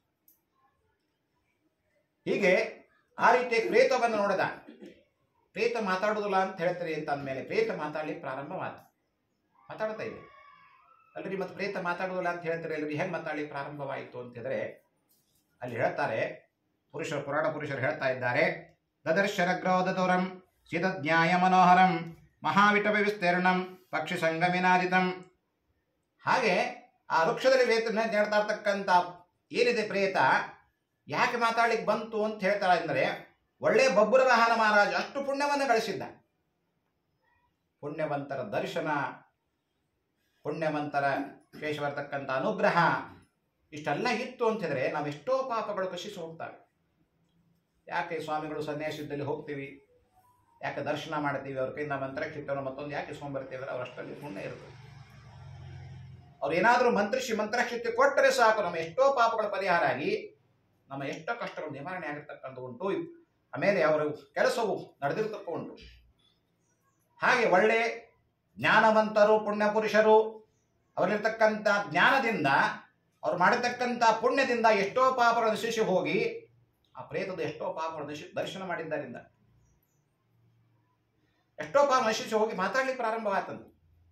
ಅಷ್ಟು ಪುಣ್ಯ ಮಾಡಿದ್ದ ಬಬ್ರವಾಹನ ಮಹಾರಾಜ. ಮಾತಾಡ್ಲಿಕ್ಕೆ ಪ್ರಾರಂಭ ಮಾಡಿತು. ಹೇ ಬಬ್ರವಾಹನ ಮಹಾರಾಜ, ನೀನು ಒಳಗೆ ಇಲ್ಲಿ ಬಂದಿದ್ದೀಯಾ, ಖರೆ ನೀರು ಕುಡಿತಾ ಇದ್ದೀಯಾ? ನಾನು ಇಲ್ಲಿ ಎಲ್ಲ ಇದ್ದು ಕೂಡ ಇಲ್ಲದಂತೆ ನಾನು ಪ್ರೇತವಾಗಿ ನೇತಾಡ್ತಾ ಇದ್ದೇನಪ್ಪ. ಅದಕ್ಕೋಸ್ಕರವಾಗಿ ಏನಾದರೂ ಪ್ರಯತ್ನ ಮಾಡಿ ಪಾಪವನ್ನು ಪರಿಹಾರ ಮಾಡಲಿಕ್ಕೆ, ಪ್ರೇತರೊಬ್ಬರು ಹೋಗಾಡಿಸ್ಲಿಕ್ಕೆ ಏನಾದರೂ ಪ್ರಯತ್ನ ಮಾಡಿ ಅನುಗ್ರಹ ಮಾಡು ಸ್ವಾಮಿ ಅಂತ ಆ ಪ್ರೇತದ ಬಾಯಿಯಿಂದ ಬಬ್ರವಾಹನ ಮಹಾರಾಜನಿಗೆ ಮಾತಾಡ್ಲಿಕ್ಕೆ ಹೇಳಿಕ್ಕೆ ಪ್ರಾರಂಭ ಮಾಡ್ತಾರೆ. ಹೇ ರಾಜನ್, ನಿನ್ನ ಸಂಘದಿಂದ ನಾನು ಪ್ರೇತಾಭಾವನ ತ್ಯಜಿಸ್ತಾ ಇದ್ದೀನಿ. ನೋಡ್ರಿ, ನಿನ್ನ ಸಂಘದಿಂದ, ಅದಕ್ಕೆ ಒಳ್ಳೆಯವ್ರ ಸಂಘ ಮಾಡಬೇಕು ಅಂತ, ಒಳ್ಳೆಯವ್ರ ಸಂಘ ನಿನ್ನ ಸಂಘದಿಂದ ನನ್ನ ಎಷ್ಟ ಪ್ರೇತಾಭಾವವನ್ನು ತ್ಯಜಿಸ್ತಾ ಇದ್ದೀನಿ, ಒಳ್ಳೆದು ಧನ್ಯನಾಗಿದ್ದೇನೋ. ಅದಕ್ಕೋಸ್ಕರವಾಗಿ ರಾಜನು ಹೇಳ್ತಾ ಇದ್ದಾನೆ, ಇಲ್ಲೇ ಪ್ರೇತರಾಜನೇ, ಈ ಕಪ್ಪುವರ್ಣ ಕರಾಲದ ವದನದ ಘೋರ ದರ್ಶನವುಳ್ಳ ಅಮಂಗಳದ ಪ್ರೇತತ್ವ ನಿನಗೆ ಯಾವ ಕರ್ಮದಿಂದ ಪ್ರಾಪ್ತವಾಯಿತು ಅಂತ ಪ್ರಶ್ನೆ ಮಾಡ್ತಾನೆ. ಆಗ ಪ್ರೇತ ಉವಾಚ, ಪ್ರೇತ ಹೇಳ್ತಾ ಇದೆ, ಕಥನ ನೃಪತೇಷ್ಟ ಸರ್ವಮೇವಾದಿದಸ್ತವ ಪ್ರೇತತ್ವಂ ಕಾರಣಂ ಶುತ್ವ ದಯಾ ಕರ್ತಂ ತಮರ್ಷಿ. ಅಯ್ಯೋ ನರಶ್ರೇಷ್ಠನೇ, ನಿನ್ನ ಪ್ರೇತತ್ವ ಕಾರಣ ಮೊದಲಿಂದ ಹೇಳ್ತಾ ಇದ್ದೇನೆ ಕೇಳು ಅಂತ ಪೂರ್ವದರ್ಶನ ನಾವಿದ ವೈದೇಶ ಎಂಬ ಹೆಸರಿನ ಪಟ್ಟಣ ಸಂಪದ್ಯುಕ್ತವಾಗಿರ್ತಕ್ಕಂಥದ್ದು, ಸುಂದರವಾಗಿರ್ತಕ್ಕಂಥದ್ದು. ಅಲ್ಲಿ ನಾನು, ನನ್ನ ಹೆಂಡತಿ, ತಂದೆ, ತಾಯಿ, ಅದು ಸುಖದಿಂದ ವಿರಾಜಮಾನರಾಗಿದ್ದು ದೇವರು ಏನೆಲ್ಲ ಸೌಖ್ಯವನ್ನು ಕೊಟ್ಟಿದ್ದ. ರೂಪ ಕೊಟ್ಟಿದ್ದ, ಯೌವನ ಕೊಟ್ಟಿದ್ದ, ಬೇಕಾದಷ್ಟು ದ್ರವ್ಯ ಇತ್ತು, ಎಲ್ಲವೂ ಇತ್ತು. ಮತ್ತೆ ಹುಟ್ಟಿದ ಮನುಷ್ಯ ಪ್ರಾಣ ಬಿಡಲೇಬೇಕು. ತಂದೆ ವಯಸ್ಸಾಯಿತು. ಕೆಲವಾರು ದಿವಸಗಳ ಮುಂದೆ ತನ್ನ ತಂದೆ ದೇಹ ಬಿಟ್ಟು ಹೋದರು. ನಾನು ಕರ್ತೃತ್ವ ಹೊಂದಿದ್ದೆ, ಮಗನಾಗಿದ್ದೆ, ಎಲ್ಲವನ್ನಿಟ್ಟುಕೊಂಡು ಶ್ರದ್ಧೆಯಿಂದ ಆ ಕೆಲಸವನ್ನು ಮಾಡಿದೆ. ಅವರೆಲ್ಲ ಕರ್ಮವನ್ನು ಮಾಡಿ ಮುಗಿಸಿದೆ. ಅವರಿಗೆ ಒಳ್ಳೆ ಸದ್ಗತಿ ದೊರಕಿತು. ಕೊನೆಗೆ ನಮ್ಮ ತಾಯಿ ದೇಹ ಬಿಟ್ಟು ಹೋದ್ಲು. ತಾಯಿಯ ಕರ್ಮವನ್ನು ಎಲ್ಲ ಶ್ರದ್ಧೆಯಿಂದ ಮಾಡಿದೆ. ಅವಳು ಕೂಡ ದೇಹ ಬಿಟ್ಟು ಹೋದ್ಲು. ಅವಳ ವಿಶೇಷ ಒಳ್ಳೆಯ ಶ್ರೇಷ್ಠವಾದ ಸ್ವರ್ಗವನ್ನು ಹೊಂದಿದ್ಲು. ಕೊನೆಗೆ ನನಗೆ ಹೆಂಡತಿ ಆಯುಷ್ಯ ಕಡಿಮೆದಿಂದ ನನ್ನ ಮುಂದಲೇ ಕೂಡ ಹೆಂಡತಿನೂ ಕೂಡ ದೇಹ ಬಿಟ್ಟು ಹೋದ್ಲು. ಅವಳ ಕಾರ್ಯವನ್ನು ಮಾಡುವನಾಗಿದ್ದೆ, ಅಧಿಕಾರಿತ್ತು, ಅವಳದು ಮಾಡಿದೆ. ಕೊನೆಗೆ ನಾನು ದೇಹ ಬಿಟ್ಟಾಗ ನನ್ನ ಕರ್ಮವನ್ನು ಮಾಡತಕ್ಕಂಥವ್ರು ಯಾರೂ ಇರಲಿಲ್ಲ. ನನ್ನ ಕರ್ಮವನ್ನು ಮಾಡಲಿಕ್ಕೆ ನನ್ನ ಮಕ್ಕಳು ಇಲ್ಲ, ಬಂಧುಗಳಿಲ್ಲ, ಯಾರೂ ಇಲ್ಲ. ಹಾಗಾಗಿ ಊರವರೆಲ್ಲ ಸೇರಿ ನನ್ನ ವಾಸನೆಯುಕ್ತವಾಗಿರ್ತಕ್ಕಂಥ ದೇಹವನ್ನು ವಾಸನೆ ಬರ್ತದೆ ಅಂತ ಹೇಳ್ಕೊಂಡು ಹೇಳಿ ಆ ದೇಹವನ್ನು ಅಗ್ನಿ ಸಂಸ್ಕಾರ ಮಾಡಿದರೆ ವಿನಃ ಯಾವ ಕರ್ಮವನ್ನು ನನ್ನ ದೇಹಕ್ಕೆ ಮಾಡಲಿಲ್ಲ. ನೋಡಿ, ಪ್ರೇತ ಹೇಳ್ಕೊತಾ ಇದ್ದಿಲ್ಲ. ನನ್ನ ದೇಹಕ್ಕೆ ಯಾರೂ ಏನು ಕರ್ಮ ಮಾಡಲಿಲ್ಲ. ಅದಕ್ಕೋಸ್ಕರವಾಗಿ ನನ್ನ ಪ್ರೇತತ್ವ ರೂಪ ಬಂದಿದ್ದು. ನಾನು ಬೇಕಾಷ್ಟು ಪುಣ್ಯ ಮಾಡಿದ್ದೆ, ಖರೆ ಸಂಧ್ಯಾವನೆ ಮಾಡ್ತಾ ಇದ್ದೆ, ಪೂಜೆ ಮಾಡ್ತಾ ಇದ್ದೆ, ಎಲ್ಲವನ್ನು ಮಾಡ್ತಾ ಇದ್ದೆ. ಇಂಥದ್ದು ಮಾಡಿಲ್ಲ ಅಂತಲ್ಲ. ತಂದೆ ತಾಯಿ ಸೇವೆ ಮಾಡಿದೆ, ತಂದೆ ತಾಯಿಯರೆಲ್ಲ ಕರ್ಮಗಳನ್ನು ಮಾಡಿದೆ, ಎಲ್ಲವೂ ಮಾಡಿದ್ದರೂ ಕೂಡ ನನಗೆ ಇಂಥ ಪ್ರೇತ ರೂಪ ಯಾಕೆ ಬಂತು ಅಂತ ಗೊತ್ತಿಲ್ಲ. ಇದನ್ನೇನೋ ಮಾಡಿ ಪರಿಹಾರ ಮಾಡು ಸ್ವಾಮಿ ಅಂತ ಒಬ್ಬರ ಮಹಾರಾಜನ ಪ್ರಾರ್ಥನೆ ಮಾಡಿದರೆ, ಮಹಾರಾಜ ಅಂದ, ಅಲ್ಲೋ ನೀ ಯಾರೋ ನಾ ಯಾರೋ, ನನಗೇನು ಸಂಬಂಧ, ನೀನು ನಿನ್ನ ಪ್ರೇತತ್ವ ರೂಪ ಕಳಲಿಕ್ಕೆ ನಾನೇನು ಮಾಡಬೇಕು ಅಂತ ಹೇಳಿದರೆ, ಪ್ರೇತ ಹೇಳಿದರೆ ಅಂತಾನೆ, ಇಲ್ಲ ಏನಾದರೂ ಮಾಡೋ ಪ್ರಯತ್ನ ಮಾಡಪ್ಪ, ಈ ಪರಿಹಾರ ಮಾಡು ಏನಾದ್ರು ಒಂದು ಅಂತ ದೈನ್ಯದಿಂದ ಬೇಡಿಕೊಂಡಾಗ, ಆಯಿತು ಇದಕ್ಕೆ ವಿಶೇಷವಾದ ಉಪಾಯವನ್ನು ನಾನು ತಿಳಿಸ್ತೀನಿ ಅಂತ ಮತ್ತೆ ತನ್ನ ರಾಜ್ಯಕ್ಕೆ ಬರ್ತಾ ಇದ್ದಾನೆ. ಬಂದು ಮರುದಿವಸ ಎಲ್ಲ ಮಂತ್ರಿಯನ್ನು ಕರೆಸಿದ್ನು. ಇಲ್ಲ ರಾಜೇಂದ್ರ, ಈ ಔರ್ಧವೈಹಿಕ ಕ್ರಿಯೆಯಿಂದ ನನ್ನನ್ನು ಉದ್ಧರಿಸು. ಪೂರ್ವ ಸುಕೃತದಿಂದ ದೊರಕಿದ ರತ್ನವನ್ನು ನಿನಗೆ ಕೊಡ್ತಾ ಇದ್ದೇನೆ, ಅದರಿಂದ ನನ್ನ ಪ್ರೇತತ್ವ ನಾಶವಾಗ್ತಾ ಇದೆ ಅಂತ ಹೇಳ್ತಾ ಇದೆ. ಮನೆಗೆ ರಾಜ್ಯಕ್ಕೆ ಬಂದ ಎಲ್ಲ ಮಂತ್ರಿನ ಕರೆಸಿದ. ಎಲ್ಲರೂ ಬಂದಿದ್ದಾರೆ. ಈ ಪ್ರಶ್ನೆಯನ್ನು ಎಲ್ಲರ ಮುಂದೆ ಇಟ್ಟ. ಹೀಗೆ ನಿನ್ನೆ ಬೇಟೆಯಾಡ್ಲಿಕ್ಕೆ ಹೋಗಿದ್ದೆ, ಹೀಗೆ ಒಂದು ನನಗೆ ಪ್ರೇತತ್ವ ದರ್ಶನ ಕೊಟ್ಟಿದೆ, ಅದು ಹೀಗೆ ಹೇಳ್ತಾ ಇದ್ದೆ, ನಾನೇನು ಮಾಡಲಿ ಅಂತ ನಿಮ್ಮನ್ನು ಕೇಳ್ತಾ ಇದ್ದೀನಿ. ಬಲ್ಲವರು ನೀವು ತಿಳಿಸ್ರಿ, ಏನು ಮಾಡಬೇಕು ಅಂತ, ನಾನು ಮಾಡಬೇಕೋ ಮಾಡಬಾರ್ದು ಅದನ್ನು ತಿಳಿಸ್ರಿ ಅಂತ ಹೇಳಿದಾಗ, ಅದು ಅವರೆಲ್ಲ ಹೇಳ್ತಾರೆ. ಒಬ್ಬೊಬ್ಬರು ಮಂತ್ರಿಯರು ಒಂದೊಂದು ವಿಷಯವನ್ನು ತಿಳಿಸ್ಕೊಡ್ರು. ಅಲ್ಲೋ ರಾಜ, ನಿನ್ನ ಕಡೆ ಬೇಕಾದಷ್ಟು ಆಕಳವೇ, ದಾನ ಕೊಡ್ತೀಯಾ, ದುಡ್ಡಿದೆ ದಾನ ಮಾಡ್ತೀಯಾ, ಆಮೇಲೆ ಬೇಕಾದೆಲ್ಲ ಇದೆ, ಮುತ್ತು ರತ್ನಗಳಿವೆ ದಾನ ಮಾಡ್ತೀಯಾ, ಅನ್ನದಾನ ಮಾಡ್ತೀಯಾ, ವಸ್ತ್ರದಾನ ಮಾಡ್ತಾ ಇದ್ದೀಯಾ. ಆದರೆ ಇದಕ್ಕಿಂತ ಹೆಚ್ಚಿನ ಪುಣ್ಯ ಒಂದು ಕೆಲಸ ಇದೆ. ಈಗ ನೀನು ಪ್ರೇತತ್ವ ನೋಡಿ ಬಂದಿದ್ದೀಯಲ್ಲ, ಆ ಪ್ರೇತತ್ವವನ್ನು ನೀನಾದರೂ ಪರಿಹಾರ ಮಾಡಿದರೆ, ಅದರ ಕರ್ಮವನ್ನು ಏನಾದರೂ ಮಾಡಿದ್ದರೆ ನಿನಗೆ ಇನ್ನೂ ಹೆಚ್ಚು ಸಾವಿರಾರು ಪಟ್ಟು ಪುಣ್ಯ ಬರ್ತದೋ ಅಂತ ಒಳ್ಳೆಯ ಮಂತ್ರಿ ಇರೋದಕ್ಕೆ ಅವನಿಗೆ ಹೇಳಿದಾಗ ಎಷ್ಟು ಸಂತೋಷಗೊಂಡ ಅಂದರೆ ಅಷ್ಟು ಸಂತೋಷಗೊಂಡ. ನನ್ನ ಪಿತೃಕಾರ್ಯ ಮಾಡಿದಂತೆ ಅಷ್ಟು ಶ್ರದ್ಧೆಯಿಂದ ಮಾಡ್ತೀನಿ ಅಂತ ಒಪ್ಪಿಕೊಂಡ.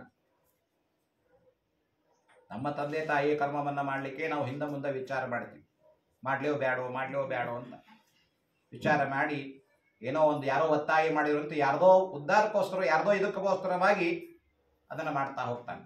ಹಾಗೆಲ್ಲ ನಾವೇ ಶ್ರದ್ಧೆಯಿಂದ ನಾವೇ ಮಾಡಬೇಕು.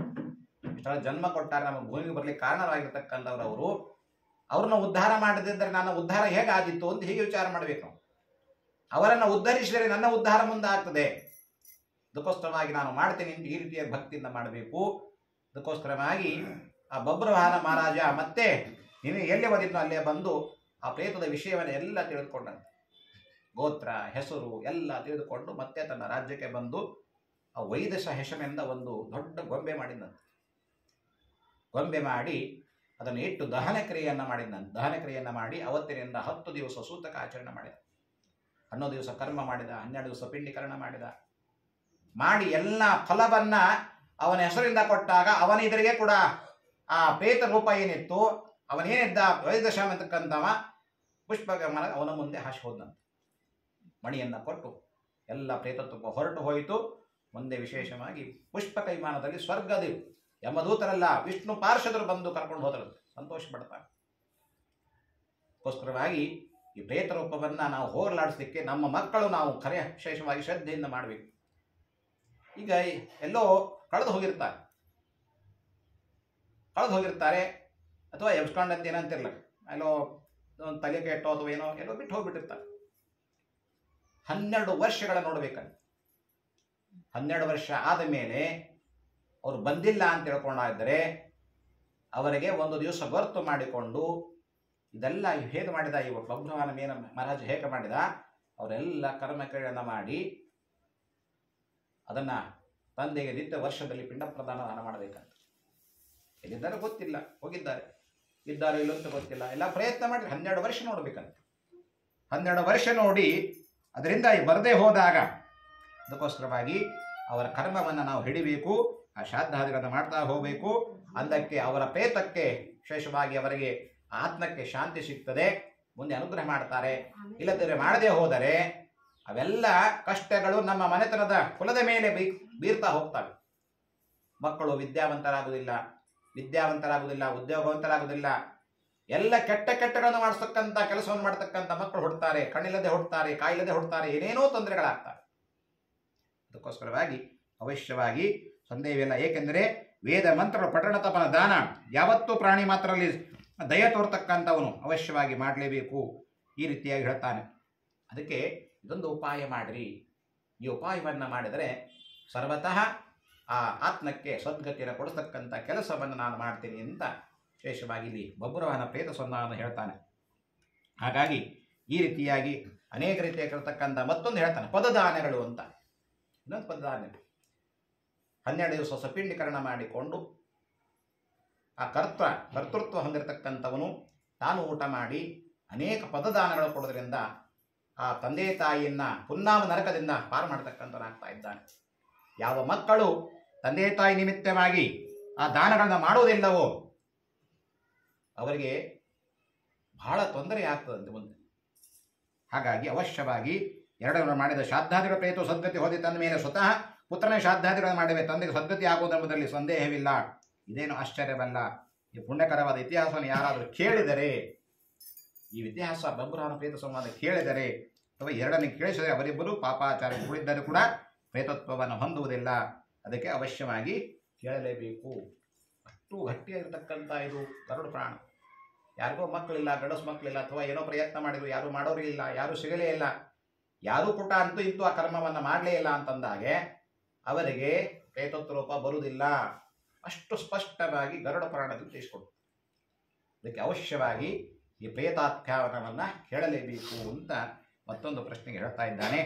ಹಾಗಾಗಿ ಮತ್ತೊಂದು ಪ್ರಶ್ನೆಗೆ ಹೇಳ್ತಾನೆ, ಅಮುಷ್ಕಂ ಕ್ರಿಯಾ ಸರ್ವಾಂ ವದ ಸುಕೃತಿನಾಂ ಮಮ ಕರ್ತವ್ಯ ಹಿತಾ ಪುತ್ರೈ ಸದಾ ಕಥೆಯ ಪ್ರಭೋ. ಹಾಗಾಗಿ ನೀನು ಪರಮಾತ್ಮ ಮತ್ತೆ ಪ್ರಶ್ನೆ ಕೇಳ್ತಾ ಇದ್ದಾನೆ, ಪರಲೋಕ ಸಂಬಂಧಿ ಮಾಡಬೇಕಾದ ಯೋಗ್ಯ ಕಾಲ ನನಗೆ ಹೇಳು, ಅದರಂತೆ ಕಾಲದಲ್ಲಿ ದಾನಾದಿಗಳನ್ನು ಪುತ್ರಾದಿಗಳು ಹೇಗೆ ಮಾಡಬೇಕು ಅದೆಲ್ಲ ಹೇಳು ಅಂತ ಹೇಳಿದಾಗ ಇನ್ನೊಂದು ಉತ್ತರವನ್ನು ಹೇಳ್ತಾನೆ. ಒಂದು ಪರಿಹಾರ ಹೇಳಿದ, ಹೇಗೆ ಮಾಡಿದರೆ ಏನು ಕಷ್ಟ ಪರಿಹಾರ ಆಗ್ತದೆ ಅಂತ ಹೇಳಿದ. ಇನ್ನೊಂದು ಕಷ್ಟವನ್ನು ಪರಿಹಾರ ಮಾಡ್ತಕ್ಕಂಥ ಹೇಳ್ತಾನೆ ಅಂತ ಕೇಳಿ ಮತ್ತೆ ಹೇಳ್ತಾನೆ, ಸಾಧು ಪೃಷ್ಟಂ ದಯಾತರಾಕ್ಷ ಮಾನುಷಾಣ ಹಿತಾಯ ವೈ ಧಾರ್ಮಿಕಾರಂಚ ಯತ್ಕೃತ್ಯಂ ತತ್ಸರ್ವ ಕಥೆಯಾಮಿತೆ. ಮಾನವ ಹಿತಕ್ಕಾಗಿ ಒಳ್ಳೆ ಪ್ರಶ್ನೆ ಮಾಡ್ತಾ ಇದ್ದೀಪ, ನಾನು ಹೇಳ್ತೇನೆ ಕೇಳು ಅಂತ ಸುಕೃತಿ ಪುರುಷನಿಗೆ ಮುಪ್ಪಿನದರಲ್ಲಿ ಶರೀರವು ಆದಿ ವ್ಯಾಧಿಗಳಿಂದ, ಶರೀರಕ್ಕೆ ವಯಸ್ಸು ಆದಂತೆ 70, 80, 75, 80, 85, 90, 95 ಹೀಗೆ ಆದಿ ವ್ಯಾಧಿಗಳನ್ನು ಯುಕ್ತವಾಗಿ ಗ್ರಹಗಳು ಪ್ರತಿಕೂಲವಾದಾಗ ಅದನ್ನು ತಿಳಿದು ನಾನು ಪ್ರಾಣಶಬ್ದ ಕೇಳಿದಾಗಲೂ ಕ್ರಿಮಿಗಳನ್ನು ಬಟ್ಟಿಟ್ಟರೆ ಗುರು ಶರವನ್ನು ಬರ್ತಾ ಇದೆ. ನೀವು ನೋಡಿರ್ಬೋದು, ಕೇಳ್ತಾ ಇದೆ, ನೀನು 1 ದಿವಸನೋ 2 ದಿವಸನೋ ಬದುಕಬಹುದು ಅಂತ. ಗುರು ಶುದ್ಧ ಅಂದರೆ ಮೃತ್ಯು ಬರ್ತಾ ಇದೆ ಅಂತ ತಿಳ್ಕೋಬೇಕು. ನಾವು ತಿಳ್ಕೋಬೇಕು, ನೋಡ್ತಕ್ಕಂಥದ್ದು ತಿಳ್ಕೋಬೇಕು. ಆಮೇಲೆ ಸುಕೃತಿ ಬರೋ ಮೃತ್ಯು ನಮಗೆ ಭಯರಹಿತನಾಗಿರಬೇಕು, ಭಯ ಇಟ್ಕೋಬಾರ್ದು. ಒಳ್ಳೆ ಸಂತೋಷವಾಗಿ ದೇವರ ಧ್ಯಾನ ಮಾಡ್ತಾ ಇರಬೇಕು. ಬಂದರೆ ಬರಲಿ ದೇವರ, ಇವತ್ತು ನಾಳೆ ಬರೋದೆ, ಇನ್ನು ಶಾಶ್ವತರ ಅಲ್ಲ. ಹಾಗೆ ಭಯರಹಿತರಾಗಿರಬೇಕು. ದೇವರ ನಾಮವನ್ನು ಸ್ತೋತ್ರ ಮಾಡ್ತಾ ಇರಬೇಕು. ಹರೇ ರಾಮ ರಾಮ ರಾಮ ಹರೇ ಹರೇ, ಹರೇ ಕೃಷ್ಣ ಕೃಷ್ಣ ಕೃಷ್ಣ ಹರೇ ಅಂತ ದೇವರ ನಾಮನ ಉಚ್ಚಾರ ಮಾಡ್ತಾ ಇರಬೇಕು. ನಿಧಾನವಾಗಿ ತಿಳಿಯದೆ ಮಾಡಿದ ಪಾಪಗಳಿಗೆ ಪ್ರಾಯಶ್ಚಿತ್ತವನ್ನ ಮಾಡಿಕೊಳ್ಳಬೇಕು. ಆತುರ ಕಾಲ ಅಂತ್ಯಪ್ರಾಪ್ತವಾಗಲು ಸ್ನಾನ ಮಾಡಿ ದೇವರ ಧ್ಯಾನವನ್ನ ಮಾಡ್ತಾ ಇರಬೇಕು. ಸುಮ್ಮನೆ ಎಲ್ಲೆಲ್ಲೋ ಏನನ್ನು ಮಾಡ್ತಕ್ಕಂಥದ್ದಲ್ಲ. ಹಾಗಾಗಿ ನಾರಾಯಣ ಅಥವಾ ದ್ವಾದಶ ನಮೋ ಭಗವತೆ ವಾಸುದೇವಾಯ ನಮಃ ಇಂಥ ಅಕ್ಷರ ನಾಮಗಳನ್ನು ಹೇಳ್ತಾ ಇರಬೇಕು. ಅಂದರೆ ಮತ್ಸ್ಯ, ಕೂರ್ಮ, ವರಾಹ, ನಾರಸಿಂಹ, ವಾಮನ, ಪರಶುರಾಮ, ರಾಮ, ಕೃಷ್ಣ, ಬುದ್ಧ, ಕಲಿಕಿ ಈ ನಾಮಗಳನ್ನು ಹೇಳ್ತಾ ಇರಬೇಕು. ಯಾರು ರೋಗಿಯ ಸಮೀಪದಲ್ಲಿ 10 ನಾಮಗಳನ್ನು ಸದಾಕಾಲ ಶ್ರವಣ ಮಾಡ್ತಾ ಇದ್ದಾರೋ ಅವರೇ ನಿಜವಾದ ಬಾಂಧವರು. ದೇಹ ಬಿದ್ದಿದೆ, ಸಾವು ಬರ್ತಾ ಇದೆ, ದುಃಖ ಆಗ್ತದೆ. ದುಃಖವನ್ನು ತಡೆದುಕೊಂಡು ದೇವರ ನಾಮವನ್ನು ಹೇಳಿ ತಗೊಂಡು ಸುತ್ತಲೂ ಕೂತ್ಕೊಂಡು ಅಳೋದಲ್ಲ. ಹತ್ರ ಮತ್ತಿಷ್ಟು ದುಃಖಕ್ಕೆ ಕಷ್ಟವಾಗ್ತದೆ. ಅದಕ್ಕೆ ದೇವರ ನಾಮವನ್ನು ಹೇಳಿಕೊಂಡು ನಾವು ಸಮಾಧಾನ ಮಾಡಿಕೊಂಡು ದೇಹಕ್ಕೆ ಅಂತ್ಯಕಾಲ ಬರಲು ಅದನ್ನು ದೇವರ ನಾಮವನ್ನು ನಾರಾಯಣ ಅಂತ ಹೇಳಿ ನಾರಾಯಣ ನಾರಾಯಣ ಅಂತ ಹೇಳ್ತಾ ಇರಬೇಕು, ಅಥವಾ ಕೃಷ್ಣ ಕೃಷ್ಣ ಅಂತ ಹೇಳಬೇಕು, ಹರೇ ರಾಮ ಹರೇ ರಾಮ ರಾಮ ರಾಮ ಅಂತ ಹೇಳಬೇಕು. ಹಾಗಾಗಿ ಕೃಷ್ಣವೆಂಬ ಮಂಗಲ ನಾಮ ಯಾವನ ಬಾಯಿಂದ ಉಚ್ಚರಿಸಲ್ಪಡ್ತಾ ಇದೆಯೋ ಅವನ ಅನೇಕ ಜನ್ಮ ಬ್ರಹ್ಮಹತ್ಯಾದಿ ಪಾತಗಳು ಕೂಡ ಅಂತತ್ಕಾಲ ಸುಟ್ಟು ಹೋಗ್ತಾ ಇವೆ. ಬ್ರಹ್ಮಹತ್ಯೆ ಮಾಡಿದ್ದರೂ ಕೂಡ ಆ ನಾಮದಲ್ಲಿ ಅಷ್ಟು ಇದೆ. ದೇವರ ನಾಮ ಹೇಳ್ರಿ. ಹೇಗೆಂದರೆ ಅಜಾಮಿಲ ಅಂತ್ಯಕಾಲದಲ್ಲಿ ಹೇಗೆ ನಾರಾಯಣ ಹೆಸರು ಕೂಗಿದರೂ ಕೂಡ ಅವನ ಉದ್ಧಾರವಾಯಿತು ಎಂದ ಮೇಲೆ ಶ್ರದ್ಧೆಯಿಂದ ಶ್ರೀಹರಿಯ ನಾಮಸ್ಮರಣೆ ಮಾಡಿದರೆ ಎಲ್ಲ ಕಟ್ಟೋಬರಿ ಯಾರ ಅಜಾಮಿಲ ನೀವೆಲ್ಲ ಕೇಳಿ, ಅಜಾಮಿಲ ಕಥೆಯನ್ನು ನೀವೆಲ್ಲ ಕೇಳ್ತಕ್ಕ. ಮಗನಿಗೆ ನಾರಾಯಣ ಅಂತ ಹೆಸರಿಟ್ಟಿದ್ದ. ಹೆಸರಿಟ್ಟು ಕೂಡ ಒಂದರ ದಿವಸ ನಾರಾಯಣ ಬಾರೋ ಪ್ರೀತಿಯಿಂದ ಏನು ಒಂದು ದಿವಸ ಬಾರೋ ಮಗನೇ ಹೋಗೋ ಮಗನೇ, ನಾರಾಯಣ ಹೆಸರಿಡುದು ಬಾರೋ ಮಗನೇ ಹೋಗನೆ ಮಗ. ಏನು ಅರ್ಥ ಅದಕ್ಕೆ? ಯಾಕೆ ಹೆಸರಿಡಬೇಕು ಅಂತ ಪರಿಯಿಂದ ಹಾಗೆ ಹೀಗೆ ಕರೀತಾ ಇದ್ದ. ಕೊನೆಯ ಸಾಯುವ ಕಾಲದಲ್ಲಿ ನಾರಾಯಣ ಅಂತ ಕೂಗಿದ. ಕರೆದಿದ್ಯಾರನ್ನ? ಮಗನನ್ನ. ಬಂದಿದ್ಯಾರು? ದೇವರ ಮಗ. ಅಂದರೆ ಸಾಯುವ ಕಾಲದಲ್ಲಿ ನಾಲಿಗೆ ಮೇಲೆ ದೇವರ ನಾಮ ಬರುವುದೇ ಇಲ್ಲ. ನೀವು ಬೇಕಾದಷ್ಟು ನೋಡಿ ಬರ್ರಿ, ಬೇಕಾದ ಕಡೆ ಕೇಳ್ತಾ ಇರಬೇಕಾರೆ ಹಿಂಗಾಗಿ ಹೋದರಿ, ಅಲ್ಲಿ ಹೋದರಿ, ಹಿಂಗೆ ಹೋದ್ರಿ ಅಂತ ಹೇಳ್ತಾರೆ. ದೇವರ ನಾಮ ಸಾಯುವ ಕಾಲ ಬರುವುದೇ ಇಲ್ಲ. ಎಲ್ಲೋ ಲಕ್ಷಕ್ಕೊಬ್ರು, ಸಾವಿರಕ್ಕೊಬ್ರು ಅಂಥವ್ರ ಬಾಯಲ್ಲಿ ನಾಮ ಬರ್ತದೆ ಅಷ್ಟೇ. ಅಂಥ ನಾಮವನ್ನು ಕೇಳೋದೇ ಒಂದು ದೊಡ್ಡ ವಿಶೇಷವಾದ ಸ್ವರ್ಗಕ್ಕೆ ಹೋಗ್ತಕ್ಕಂಥವರ ಬಾಯಿಯಲ್ಲಿ ಆ ನಾಮೋಚ್ಚಾರಣೆ ಮಾಡಿಸ್ತಾರಂತೆ. ಹೀಗೆ ಕೃಷ್ಣವೆಂಬ ಮಂಗಲ ಯಾವನ ಬಾಯಿಂದ ಉಚ್ಚರಿಸಲ್ಪಡುತ್ತದೆ ಅವನು ಅನೇಕ ಬ್ರಹ್ಮಹತ್ಯಾದಿಗಳು ಮಾಡಿದ್ದರೂ ಕೂಡ ದೋಷ ನಾರಣವಾಗ್ತದೆ. ಯಾಕಂದರೆ ಅಜಾಮಿಲ ಕಥೆಯನ್ನು ನಮಗೆ ಕೇಳ್ತಾ ತಿಳಿಯದೆ ಬೆಂಕಿಯನ್ನು ಮುಟ್ಟಿದರು. ಸಣ್ಣ ಕೂಸಿದ್ದೇನ್ರಿ ನಾನು, ಬೆಂಕಿ ಮುಟ್ಟಿದ್ರೆ ಸುಮ್ಮನೆ ಇರ್ತೇನ್ರಿ? ದೊಡ್ಡವರಿದ್ದೇನ್ರಿ, ಸಣ್ಣವರಿದ್ದೇನ್ರಿ, ಬಾಲಕ ಇದ್ದೇನೆ, ಬಾಲಕಿ ಇದ್ದೇನ್ರಿ? ಇಲ್ಲ. ಬೆಂಕಿಯ ಸ್ವಭಾವ ಏನು? ಸುಡುದು.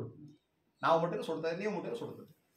ಹಾಗೆ ಯಾರು ಮಾಡಿದರೂ ಕೂಡ ನಾವು ನೀವಂತಲ್ಲ. ಹೇಗೆ ಸುಡುವುದೋ ದುಷ್ಟ ಚಿತ್ತರಿಂದ ಆದರೂ ಕೂಡ ದೇವರ ಬಗ್ಗೆ ಸ್ತೋತ್ರ ಮಾಡುವಾಗ ಅಥವಾ ಪೂಜೆ ಮಾಡುವಾಗ ಎಲ್ಲೋ ಲಕ್ಷ್ಯ ಇರಲಿ ಕಡೆಗೆ. ನಿಮ್ಗೆ ನಾನು ಪೂಜೆ ಮಾಡ್ತಾ ಇದ್ದೀನಿ ಅಂತ ಹಿಂಗೆ ಬೈಕೋತ್ ನೀರು ಹಾಕಿರೋ ಪುಣ್ಯ ಇದೆ ಅಂತ. ದೇವ್ರ ಬೈಕೋತ ಸ್ತೋತ್ರ ಮಾಡೋದು ಬೇಡ, ಬೈಕೋತ್ ನೀರು ಹಾಕಿದ್ರು ಎಷ್ಟೋ ಪುಣ್ಯ ಹೇಳಿದ್ದ. ಅಷ್ಟಾದ್ರೂ ಮಾಡ್ರಿ. ದುಷ್ಟ ಚಿತ್ತಲೆಂದಾದ್ರೂ ಕೂಡ ಆತನ ಸ್ಮರಿಸಿ ಕೂಡ ಶ್ರೀಹರಿಯ ಪಾಪಗಳನ್ನು ನಾಶ ಮಾಡ್ತಾ ಇದ್ದಾನೆ. ಅದಕ್ಕೋಸ್ಕರ ಯಾವ ರೀತಿ ನಾಮೋಚ್ಚರಣೆ ಮಾಡುವುದನ್ನು ಹೇಳ್ತಾ ಇದ್ದೀನಿ ಕೇಳಿ. ಅಚ್ಯುತ, ಕೇಶವ, ನಾಮನಾರಾಯಣ, ಕೃಷ್ಣ ವಾಸುದೇವ, ದಾಮೋದರ, ಹರಿಶ್ರೀಧರ, ಮಾಧವ, ಗೋಪಿಕಾವಲ್ಲಭ, ಜಾನಕಿಪತಿ, ರಾಮಚಂದ್ರ ಎಂದು ಉಚ್ಚರಿಸುತ್ತಾ ಶ್ರೀಹರಿಯನ್ನ ಭಜನೆ ಮಾಡ್ರಿ. ಈಗ ಮಾಡ್ತಾ ಗೊತ್ತಿದ್ರಲ್ಲ, ಸುಮ್ಮನೆ ಹಾಳಿ ಹೊಟ್ಟೆಯೋದಕ್ಕಿಂತ ದೇವರ ನಾಮವನ್ನು ಹೇಳಬೇಕು. ಅದು ಮತ್ತೊಬ್ಬರಿಗೂ ಇಂಪಾಗ್ತದೆ, ನಮಗೂ ಪುಣ್ಯ ಸಾಧನೆ ಆಗ್ತದೆ. ಕೇಳೋರ ಕಿವಿ ಮತ್ತಿಷ್ಟು ವಿಶೇಷವಾಗಿ ಅನುಗ್ರಹ ಮಾಡುತ್ತದೆ. ಈ ಕಿವಿಯಲ್ಲಿ ದೇವರ ನಾಮಗಳು ಹೋಗ್ತಾ ಇರಬೇಕು, ದೇವರ ನಾಮವನ್ನು ಹೇಳ್ತಾ ಇರಬೇಕು. ಯಮನು ತನ್ನ ದೂತರಿಗೆ ಹೇಳ್ತಾ ಇದ್ದಾನೆ, ಎಲೇ ದೂತನೇ, ಹೇ ಕಮಲನಯನ, ಹೇ ವಾಸುದೇವ, ಹೇ ವಿಷ್ಣು ಧರಣೀಧರ, ಅಚ್ಯುತ, ಶಂಖಚಕ್ರ ಗದಾರ್ ಪದ್ಮಧಾರನೆ, ನೀನು ಎಲ್ಲರ ರಕ್ಷಕನಿರವೆ ಎಂಬಂತೆ ಅನ್ನುವ ಪಾಪರಹಿತ ಪುರುಷನ ಎಲ್ಲಿ ಕೂಡ ತರಬೇಡ್ರಿ. ಯಾರು ಕಣ್ಣು ಆತನನ್ನು ನೋಡುವುದಿಲ್ಲವೋ, ಯಾರ ನಾಲಿಗೆ ಪರಮಾತ್ಮನ ಗುಣಗಳ ನಾಮಗಳನ್ನು ಉಚ್ಚರಿಸುವುದಿಲ್ಲವೋ, ಯಾರ ಚಕ್ತವು ಆತನ ಚರಣಾರವಿಂದ ಚಿಂತಿಸುವುದಿಲ್ಲವೋ, ಮತ್ತು ಯಾರ ತಲೆ ಆತನಿಗೆ ಒಮ್ಮೆ ಕೂಡ ನಮಸ್ಕರಿಸುವುದಿಲ್ಲವೋ, ಯಾರು ನಮಸ್ಕಾರ ಮಾಡುವುದಿಲ್ಲ, ಯಾರು ಚಿತ್ತ ಮಾಡುವುದಿಲ್ಲ, ಯಾರ ಹಸ್ತು ಆತನ ಪೂಜಾಧಿಕಾರಿ ಪರಿಚಯಗಳನ್ನು ಮಾಡೋದಿಲ್ಲವೋ ಅಂಥ ಪಾಪನ ಯಮಲೋಕಕ್ಕಂತಾನ್ರಿ. ಅಂದರೆ ನಾವು ಹೋಗೋದೆಲ್ಲ ಬಹಳ 199 ಕಡಿಮೆ ಅಂತ. ದೇವರ ನಾಮ ಹೇಳ್ತಾ ಇರಿ. ಬರೀ ಮಂತ್ರ ಹೇಳಿದ್ರಂತಲ್ಲ, ಮತ್ತೊಂದಂತಲ್ಲ, ಏನೆಲ್ಲ ದೇವರ ನಾಮ ಸದಾಕಾಲ ಪರಮಾತ್ಮ ಇದ್ದಾನೆ ಅಂತ ವಿಶ್ವಾಸ ಮಾಡ್ರಿ. ದೇವರ ನಾಮವನ್ನು ಹೇಳ್ರಿ. ಎಲ್ಲ ಕೆಲಸ ಮಾಡುವಾಗ ವಿಶೇಷವಾಗಿ ಹೇಳ್ರಿ. ಅದನ್ನು ವಿಶೇಷ ದೇವರ ಅನುಗ್ರಹ ಮಾಡ್ತಾನೆ, ಸ್ವೀಕಾರ ಮಾಡ್ತಾನೆ. ಹಾಗಾಗಿ ನಡೆಯುವುದೇ ಯಾತ್ರೆಯು, ನುಡಿಯುವುದೇ ಸ್ತೋತ್ರವು, ಬಿಡದೆ ಮಾಡುವುದೆಲ್ಲ ನಿನ್ನ ಕೀರ್ತಿ, ಒಡನೆ ಕೇಳುವ ಶಬ್ದ ನಿನ್ನ ಮಂಗಳ ಕೀರ್ತಿ, ಪಡುವ ಭೋಗಗಳೆಲ್ಲ ನಿನಗೆ ಉಪಚಾರ, ಅದನದ ಚಿಂತೆ ಎನಗ್ಯಾತಕೋ ದೇವಾ. ಇಲ್ಲೇ ಮಠಕ್ಕೆ ಹೋಗ್ತಾ ಇದ್ದೀರಿ, ಅದೇ ಯಾತ್ರೆ ಅಂತ ತಿಳ್ಕೊಡ್ರಿ. ಕಾಶಿಗೆ ಹೋಗ್ಬೇಕಂತೇನಿಲ್ಲ, ಸಾಧ್ಯದವ್ರು ಕಾಶಿಗೆ ಹೋಗಬಾರ್ದಂತಲ್ಲ, ಕಾಶಿಗೆ ಹೋಗ್ಲಿಕ್ಕೆ ಪ್ರಯತ್ನ ಮಾಡಬೇಕು. ಆಗದೇ ಇದ್ದಾಗ, ದೇಹ ಸ್ಪಂದಿಸದೇ ಇದ್ದಾಗ ಇಲ್ಲೇ ನಡ್ಕೋತ ಹೋಗ್ರಿ, 4 ಹೆಜ್ಜೆ ನಡ್ಕೋತ ಹೋಗ್ರಿ, ಅದೇ ಯಾತ್ರೆ ಅಂತ ತಿಳ್ಕೊಡ್ರಿ. ಬಂದವರಿಗೆ ಒಳ್ಳೆ ಒಳ್ಳೆ ಮಾತುಗಳಿಂದ ಸುಮಧುರ ಮಾತುಗಳಿಂದ ಆದರಾತಿಥ್ಯವನ್ನ ಮಾಡ್ರಿ. ನಡೆಯುವುದೇ ಯಾತ್ರೆಯು, ನುಡಿಯುವುದೇ ಸ್ತೋತ್ರವದೇ ಸ್ತೋತ್ರವಾಗ್ತದೆ. ಬಿಡದೆ ಮಾಡುವುದೆಲ್ಲ ಏನು ಕೆಲಸ ಮಾಡ್ತಾ ಇರ್ತೀವಿ, ದೇವರ ಮಾಡಿಸ್ತಾ ಇದ್ದಾನೆ ಸ್ವಾಮಿ, ದೇವರ ಕೆಲಸ ಮಾಡ್ತಾ ಇದ್ದೀನಿ ಅಂತ ಭಕ್ತಿಯಿಂದ ಹೆಣ್ಮಕ್ಳು ಸ್ತ್ರೀಯರು ಕೂಡ ಅಡಿಗೆ ಮಾಡುವಾಗ ಒಳ್ಳೆ ಒಳ್ಳೆ ಹೇಳ್ತಾ ಅಧಿಕೃತಾಸ್ತಾರ ಹೇಳ್ತಾ ಅಡಿಗೆ ಮಾಡಬೇಕು. ಎಷ್ಟು ಅದ್ಭುತ ರುಚಿನೂ ಆಗ್ತದೆ, ಕೇಳೋರ ಕಿವಿಗೆ ಇಂಪಾಗ್ತದೆ, ನಮಗೂ ವಿಶೇಷವಾಗಿ ದೇವರ ಪುಣ್ಯವನ್ನ ಮಾಡತಕ್ಕಂಥ ಪುಣ್ಯ ಬರ್ತದೆ.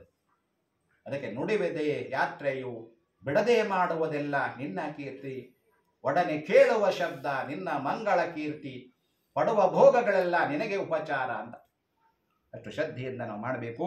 ಯಾವನ ಅಂತ್ಯ ಸಮಯದಲ್ಲಿ ಬ್ರಾಹ್ಮಣಿಗೆ ಗೋದಾನವನ್ನು ಕೊಡ್ತಾ ಇದ್ದಾನೋ, ಎಷ್ಟೋ ಮಂದಿ ದೇಹ ಬಿದ್ದಿರ್ತದೆ, ಇನ್ನೇನು ಕ್ಷಣದಲ್ಲಿ ಹೋಗ್ತಕ್ಕಂಥದ್ದಿರ್ತದೆ. ಎಷ್ಟೋ ಆಚರಣೆ ಕಲಿಸಿ ಭಾಗವತ ಹೇಳಿಸೋರಿದ್ದಾರೆ, ಭಾಗವತನ ಕೇಳಿಸೋರಿದ್ದಾರೆ, ಎಷ್ಟೋ ಮಂದಿ ದಾನ ಕೊಡೋರಿದ್ದಾರೆ, ಬಂಗಾರ ಕೊಡೋರಿದ್ದಾರೆ, ಬೆಳ್ಳಿ ಕೊಡೋರಿದ್ದಾರೆ, ಸತ್ತ ಮೇಲೆ ಕೊಡ್ತಕ್ಕಂಥದ್ದು ಉಂಟು. ಅದು ಇದ್ದಾಗಲೇ ಕೂಡ ಕೈ ಮುಟ್ಟಿಸಿ ಅವರ ಕೈಯಿಂದಲೇ ಕೊಡಿಸ್ತಕ್ಕಂಥದ್ದು ಉಂಟು.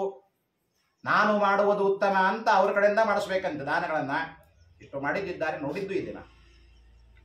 ಹೀಗೆ ವಿಷ್ಣುವಿನ ನಾಮಸ್ಮರಣೆ ಮಾಡೋದ್ರಿಂದ ಅನೇಕ ಜನ್ಮಗಳ ಪಾಪ ಸಮೂಹ ನಾಶವಾಗ್ತಾ ಇದೆ.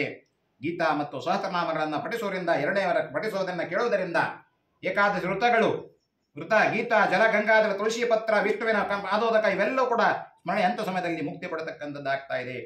ಹೀಗೆ ನಾಮ ಮಹಾತ್ಮೆಯನ್ನು ಹೇಳಿದರೆ ಮಹಾತ್ಮೆಯನ್ನು ಹೇಳ್ತಾ ಇದ್ದಾರೆ. ಘೃತ ರಹಿತ ಅನ್ನದಾನ ಮಾಡ್ತಕ್ಕಂಥ ಸುವರ್ಣ ದಕ್ಷಿಣೆಯನ್ನು ಕೊಡ್ತಕ್ಕಂಥ ಸಂಕಲ್ಪ ಮಾಡಬೇಕು. ಎಷ್ಟೋ ಮಂದಿ ಕೊಟ್ಟಿದ್ದು ನಾನು ನೋಡಿದ್ದೇನೆ. ಎಷ್ಟೋ ಮಂದಿ ಇರ್ತಾರೆ, ಪುಣ್ಯವಂತರು ಇರ್ತಾರೆ. ಅದೆಲ್ಲದಕ್ಕೆ ಯೋಗ ಬೇಕು, ಯೋಗ್ಯತೆ ಬೇಕು. ಯೋಗ ಬೇಕು, ಯೋಗ್ಯತೆ ಬೇಕು. ಆ ಯೋಗ್ಯತೆ ಇತ್ತು ಅದರ ದೇವರು ಯಾರನ್ನ ಕರೆಸಾದರೂ ಕೂಡ ನಮ್ಮ ಕಡೆಯಿಂದ ಮಾಡಿಸ್ತಾನೆ. ದಾನ ಕೊಡಬೇಕು ಅಂತ ಕಳೆದು ಯಾವನು ಸ್ವಲ್ಪವಾಗಲಿ ಬಹಳವಾಗಲಿ ದಾನ ಕೊಡುವನೋ ಅನಂತ ಫಲದಾಯಕವಾಗಿರ್ತಕ್ಕಂಥದ್ದು. ವರುಣೋನ್ಮುಖನಾಗಿರ್ತಕ್ಕಂಥ ಪುತ್ರನು ಪಿತನ ಸಲುವಾಗಿ ಇಂತಿಂಥ ದಾನಗಳನ್ನು ಕೊಡುವೆ ನಮ್ಮ ಮನಸ್ಸಲ್ಲಿ ವಿಚಾರ ಅಥವಾ ಹೇಳಲಿ ಅಥವಾ ಸಹ ಅನಂತ ಗುಣದಾಯಕವಾಗಿರ್ತಕ್ಕಂಥದ್ದು. ಅನಂತ ಗುಣವಾಗಿರ್ತಕ್ಕಂಥ ಆತುರ ಕಾಲ ಅಂತ್ಯ ಸಮಯದಲ್ಲಿ ಪ್ರಾಪ್ತವಾಗಲು ಸೂರ್ಯ ಚಂದ್ರ ಗ್ರಹಣ ಸಮಯದಲ್ಲಿ ಈ ದಾನಗಳು ಕೊಟ್ಟ ಹೆಚ್ಚು ಪ್ರಾಪ್ತವಾಗ್ತಾ ಇದೆ. ಪರ್ವಕಾಲ ಅಂತ ಕರೀತಾರೆ. ತಂದೆ ತಾಯಿ ವಯಸ್ಸಾದ ತಂದೆ ತಾಯಿನ ಯಾರು ಮಕ್ಕಳು ಸೇವೆ ಮಾಡ್ತಾರೋ ಅದು ಪರ್ವಕಾಲ ಅಂತ ಕರೀತಾರೆ. ಪರ್ವಕಾಲದಲ್ಲಿ ಮಾಡಿದಷ್ಟು ಪುಣ್ಯ ಎಂಥದ್ದೇ ಸಿಗುವುದಿಲ್ಲ. ಹಾಗಾಗಿ ಈ ಜನವರಿ ಬರ್ತದೆ, ಮಕರ ಸಂಕ್ರಮಣ ಅಂತ ಬರ್ತದೆ, ಪರ್ವಕಾಲ ಅಂತ ಬರ್ತದೆ. ಅವಾಗ ಮಾಡತಕ್ಕಂಥ ಪುಣ್ಯಕಾಲ ಬೇಕಾದಷ್ಟು ದ್ವಿಗುಣ ಅಲ್ಲ 10 ಪಟ್ಟು ಪುಣ್ಯ ಕೊಡ್ತಾ ಇದೆ. ದಕ್ಷಿಣ ಪರ್ವಕಾಲ ಮುಗಿತು, ಅಲ್ಲಿ ಕೂಡ ಅಂತ ಕೆಲಸ ಮಾಡಿದರೆ ಆ ಪಿತೃಸಾಧ್ಯಗಳನ್ನು ತರ್ಪಣ ಕೊಟ್ಟರೆ ಬೇಕಾದಷ್ಟು ಅನುಗ್ರಹ ಮಾಡ್ತಾನೆ. ಅಂತ ಪರ್ವಕಾಲ ಅಂತ ಕರೀತಾರೆ. ಹಾಗಾಗಿ ಅಂತ ಪರ್ವಕಾಲ ಅಂತ ತಿಳ್ಕೊಬೇಕು. ತಂದೆ ತಾಯಿ ಸೇವೆ ಮಾಡೋ ಕೊನೆಗೆ ನಾವು ದೇಹ ಬಿಡುವಾಗ ಅವ್ರ ಸೇವೆಯನ್ನು ನಾವು ಏನು ಮಾಡ್ತೀವಿ, ಏನೂ ಹೇಳಿಸಿಕೊಳ್ಳದಂತೆ ಆ ಕೆಲಸವನ್ನು ಪರ್ವಕಾಲದಲ್ಲಿ ಬರ್ತಕ್ಕಂಥ ಪುಣ್ಯ ಎಷ್ಟಿದೆಯೋ ಅಷ್ಟು ಪುಣ್ಯವನ್ನು ನಮಗೆ ಕೊಡ್ತಾ ಹೋಗ್ತಾನೆ.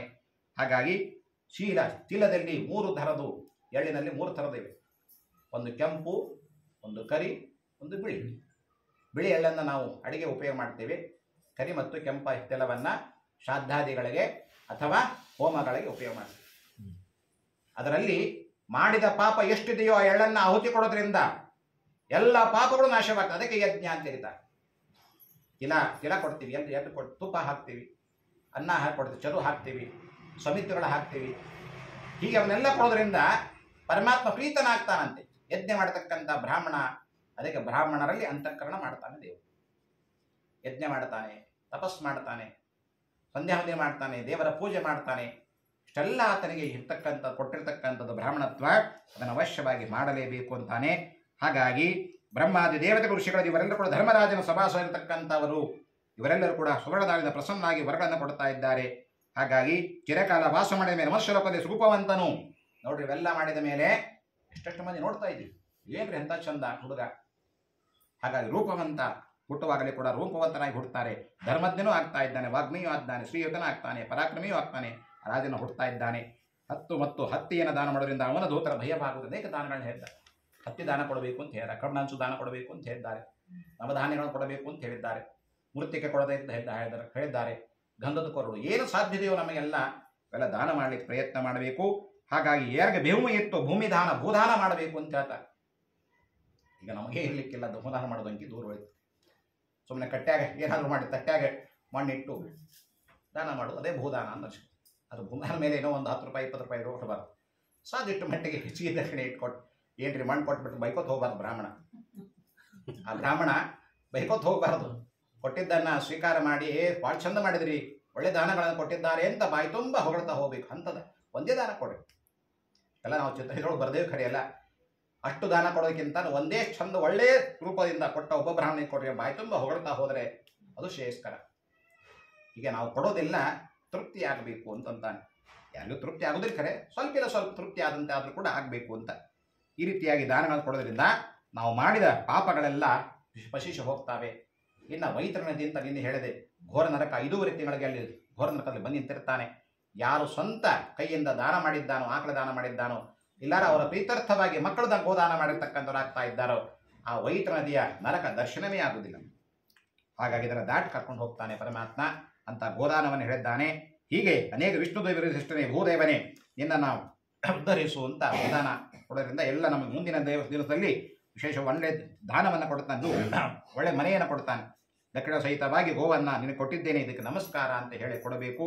ಹೀಗೆ ಎಲ್ಲ ಭೂತರ ನರೇಂದ್ರ ದೇವಾಂತರ ನಾಶುಭ ಲಕ್ಷ್ಮೀದೇವಿ ನೀನುರ್ತ್ಯ, ಹೇಗೆ ದೇವಿಯ ಧನೂಪದಿಂದ ಇರತಕ್ಕಂಥದ್ದು ಪಾಪಾದಿಗಳನ್ನು ನೀನು ದೂರ ಮಾಡುವಂತ.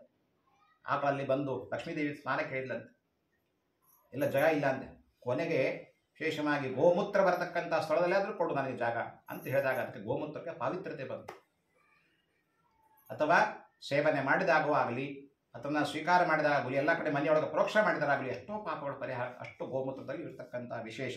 ಹಾಗೆ ಇಲ್ಲಿ ಗರುಡನೆ ಗೋದಾನ ಕೊಡೋದ್ರಿಂದ ಯಮಲೋಕದ ಮಾರ್ಗದಲ್ಲಿ ವೈತರಣ ನದಿ ಬರುವುದಿಲ್ಲ. ಇದಕ್ಕೆ ಪುಣ್ಯಕಾಲದಲ್ಲಿ ಗೋದಾನ ಅವಶ್ಯವಾಗಿ ಮಾಡಲೇಬೇಕು. ಹಾಗಾಗಿ ಈ ರೀತಿಯಾಗಿರ್ತಕ್ಕಂಥ ಎಷ್ಟು ದಾನಗಳನ್ನು ನಾವು ಕೊಡ್ತಾ ಇದ್ದೇವೋ ಅಷ್ಟು ದಾನಗಳಿಂದ ಇವೆಲ್ಲವೂ ಪರಿಹಾರ ಆಗ್ತದೆ, ನಾವು ಮಾಡಿದ ಪರಿಹಾರ ಆಗ್ತದೆ ಅಂತ ಹೇಳ್ಕೊಂಡು ಮತ್ತೊಂದು ಪ್ರಶ್ನೆಗೆ ಉತ್ತರವನ್ನು ಹೇಳ್ದ. ಮತ್ತೊಂದು ಪ್ರಶ್ನೆ ಕೇಳ್ತೇನೆ ಅಂತ ಇನ್ನೊಂದು ಪತ್ನಿ ಕೇಳ್ತಾನೆ. ಕಥಿತ ಭವತ ಸಮ್ಯಗ್ದಾನ್ ಮಾತುರ ಕಾಲಿಕಂ ಮ್ರಿಯಮಾಣ ಶತ್ರುತ್ಯಂ ತದ ದಾನಿ ಮೊದಂ ಪ್ರಭು. ಅಂತ ಸಮಯದ ದಾನಗಳನ್ನು ನಿನಗೆ ಹೇಳ್ತಾ ಇದ್ದೇನೆ. ಮರಣವು ತೀರಾ ಸಮಿಸಿದ ಯಾವ ಕಾರ್ಯವನ್ನು ನಿನಗೆ ಮಾಡಬೇಕು ಅದನ್ನು ಹೇಳ್ರಿ ಅಂತ ಮತ್ತೆ ಕೇಳ್ತಾ ಇದ್ದಾರೆ ಪರಮಾತ್ಮ. ಅದಕ್ಕೆ ಎಲೆ ಗರುಡ ಮರಣ ಸಮೇತ ವಿಧಿಯನ್ನು ಹೇಳ್ತಾ ಇದ್ದೇನೆ ಕೇಳು. ಹಾಗಾಗಿ ಗೋಮಯನ್ನು ಮಂಡಲ ಮೇಲೆ ಕೆಳಗೆ ಮಂಡಲ ಮಾಡಬೇಕು.